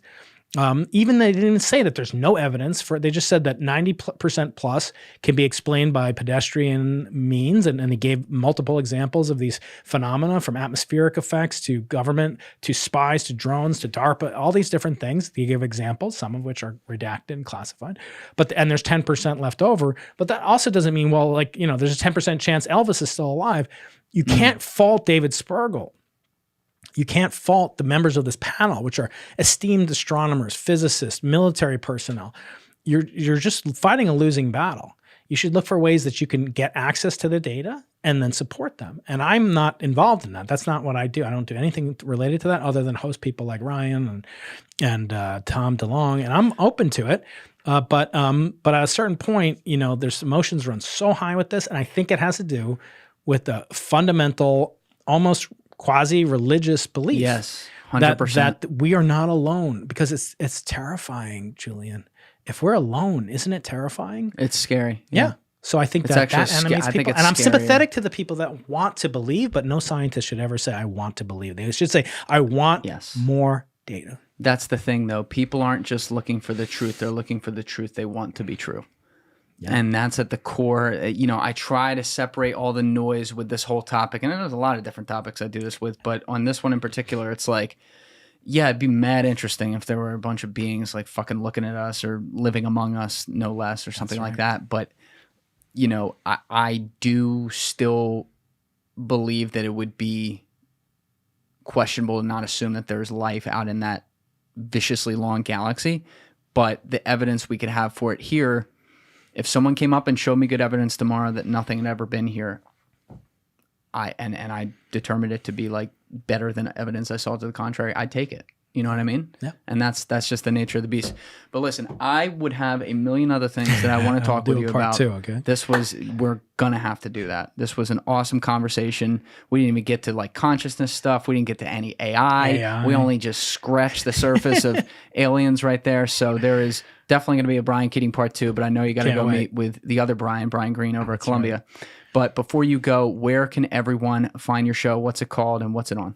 So it's called Into the Impossible podcast, and on my YouTube channel is called Dr. Brian Keating, and we cover everything from the brain to the Big Bang, everything in between, from the cosmos to the consciousness. And I am interested in basically anything scientific, because I want to pay back a debt that I owe to my heroes like Carl Sagan, like Brian Greene, like Stephen Hawking, that inspired me that I could become a scientist. And they inspired me not through their scientific papers, which I couldn't comprehend until relatively recently. They inspired me through their popular books.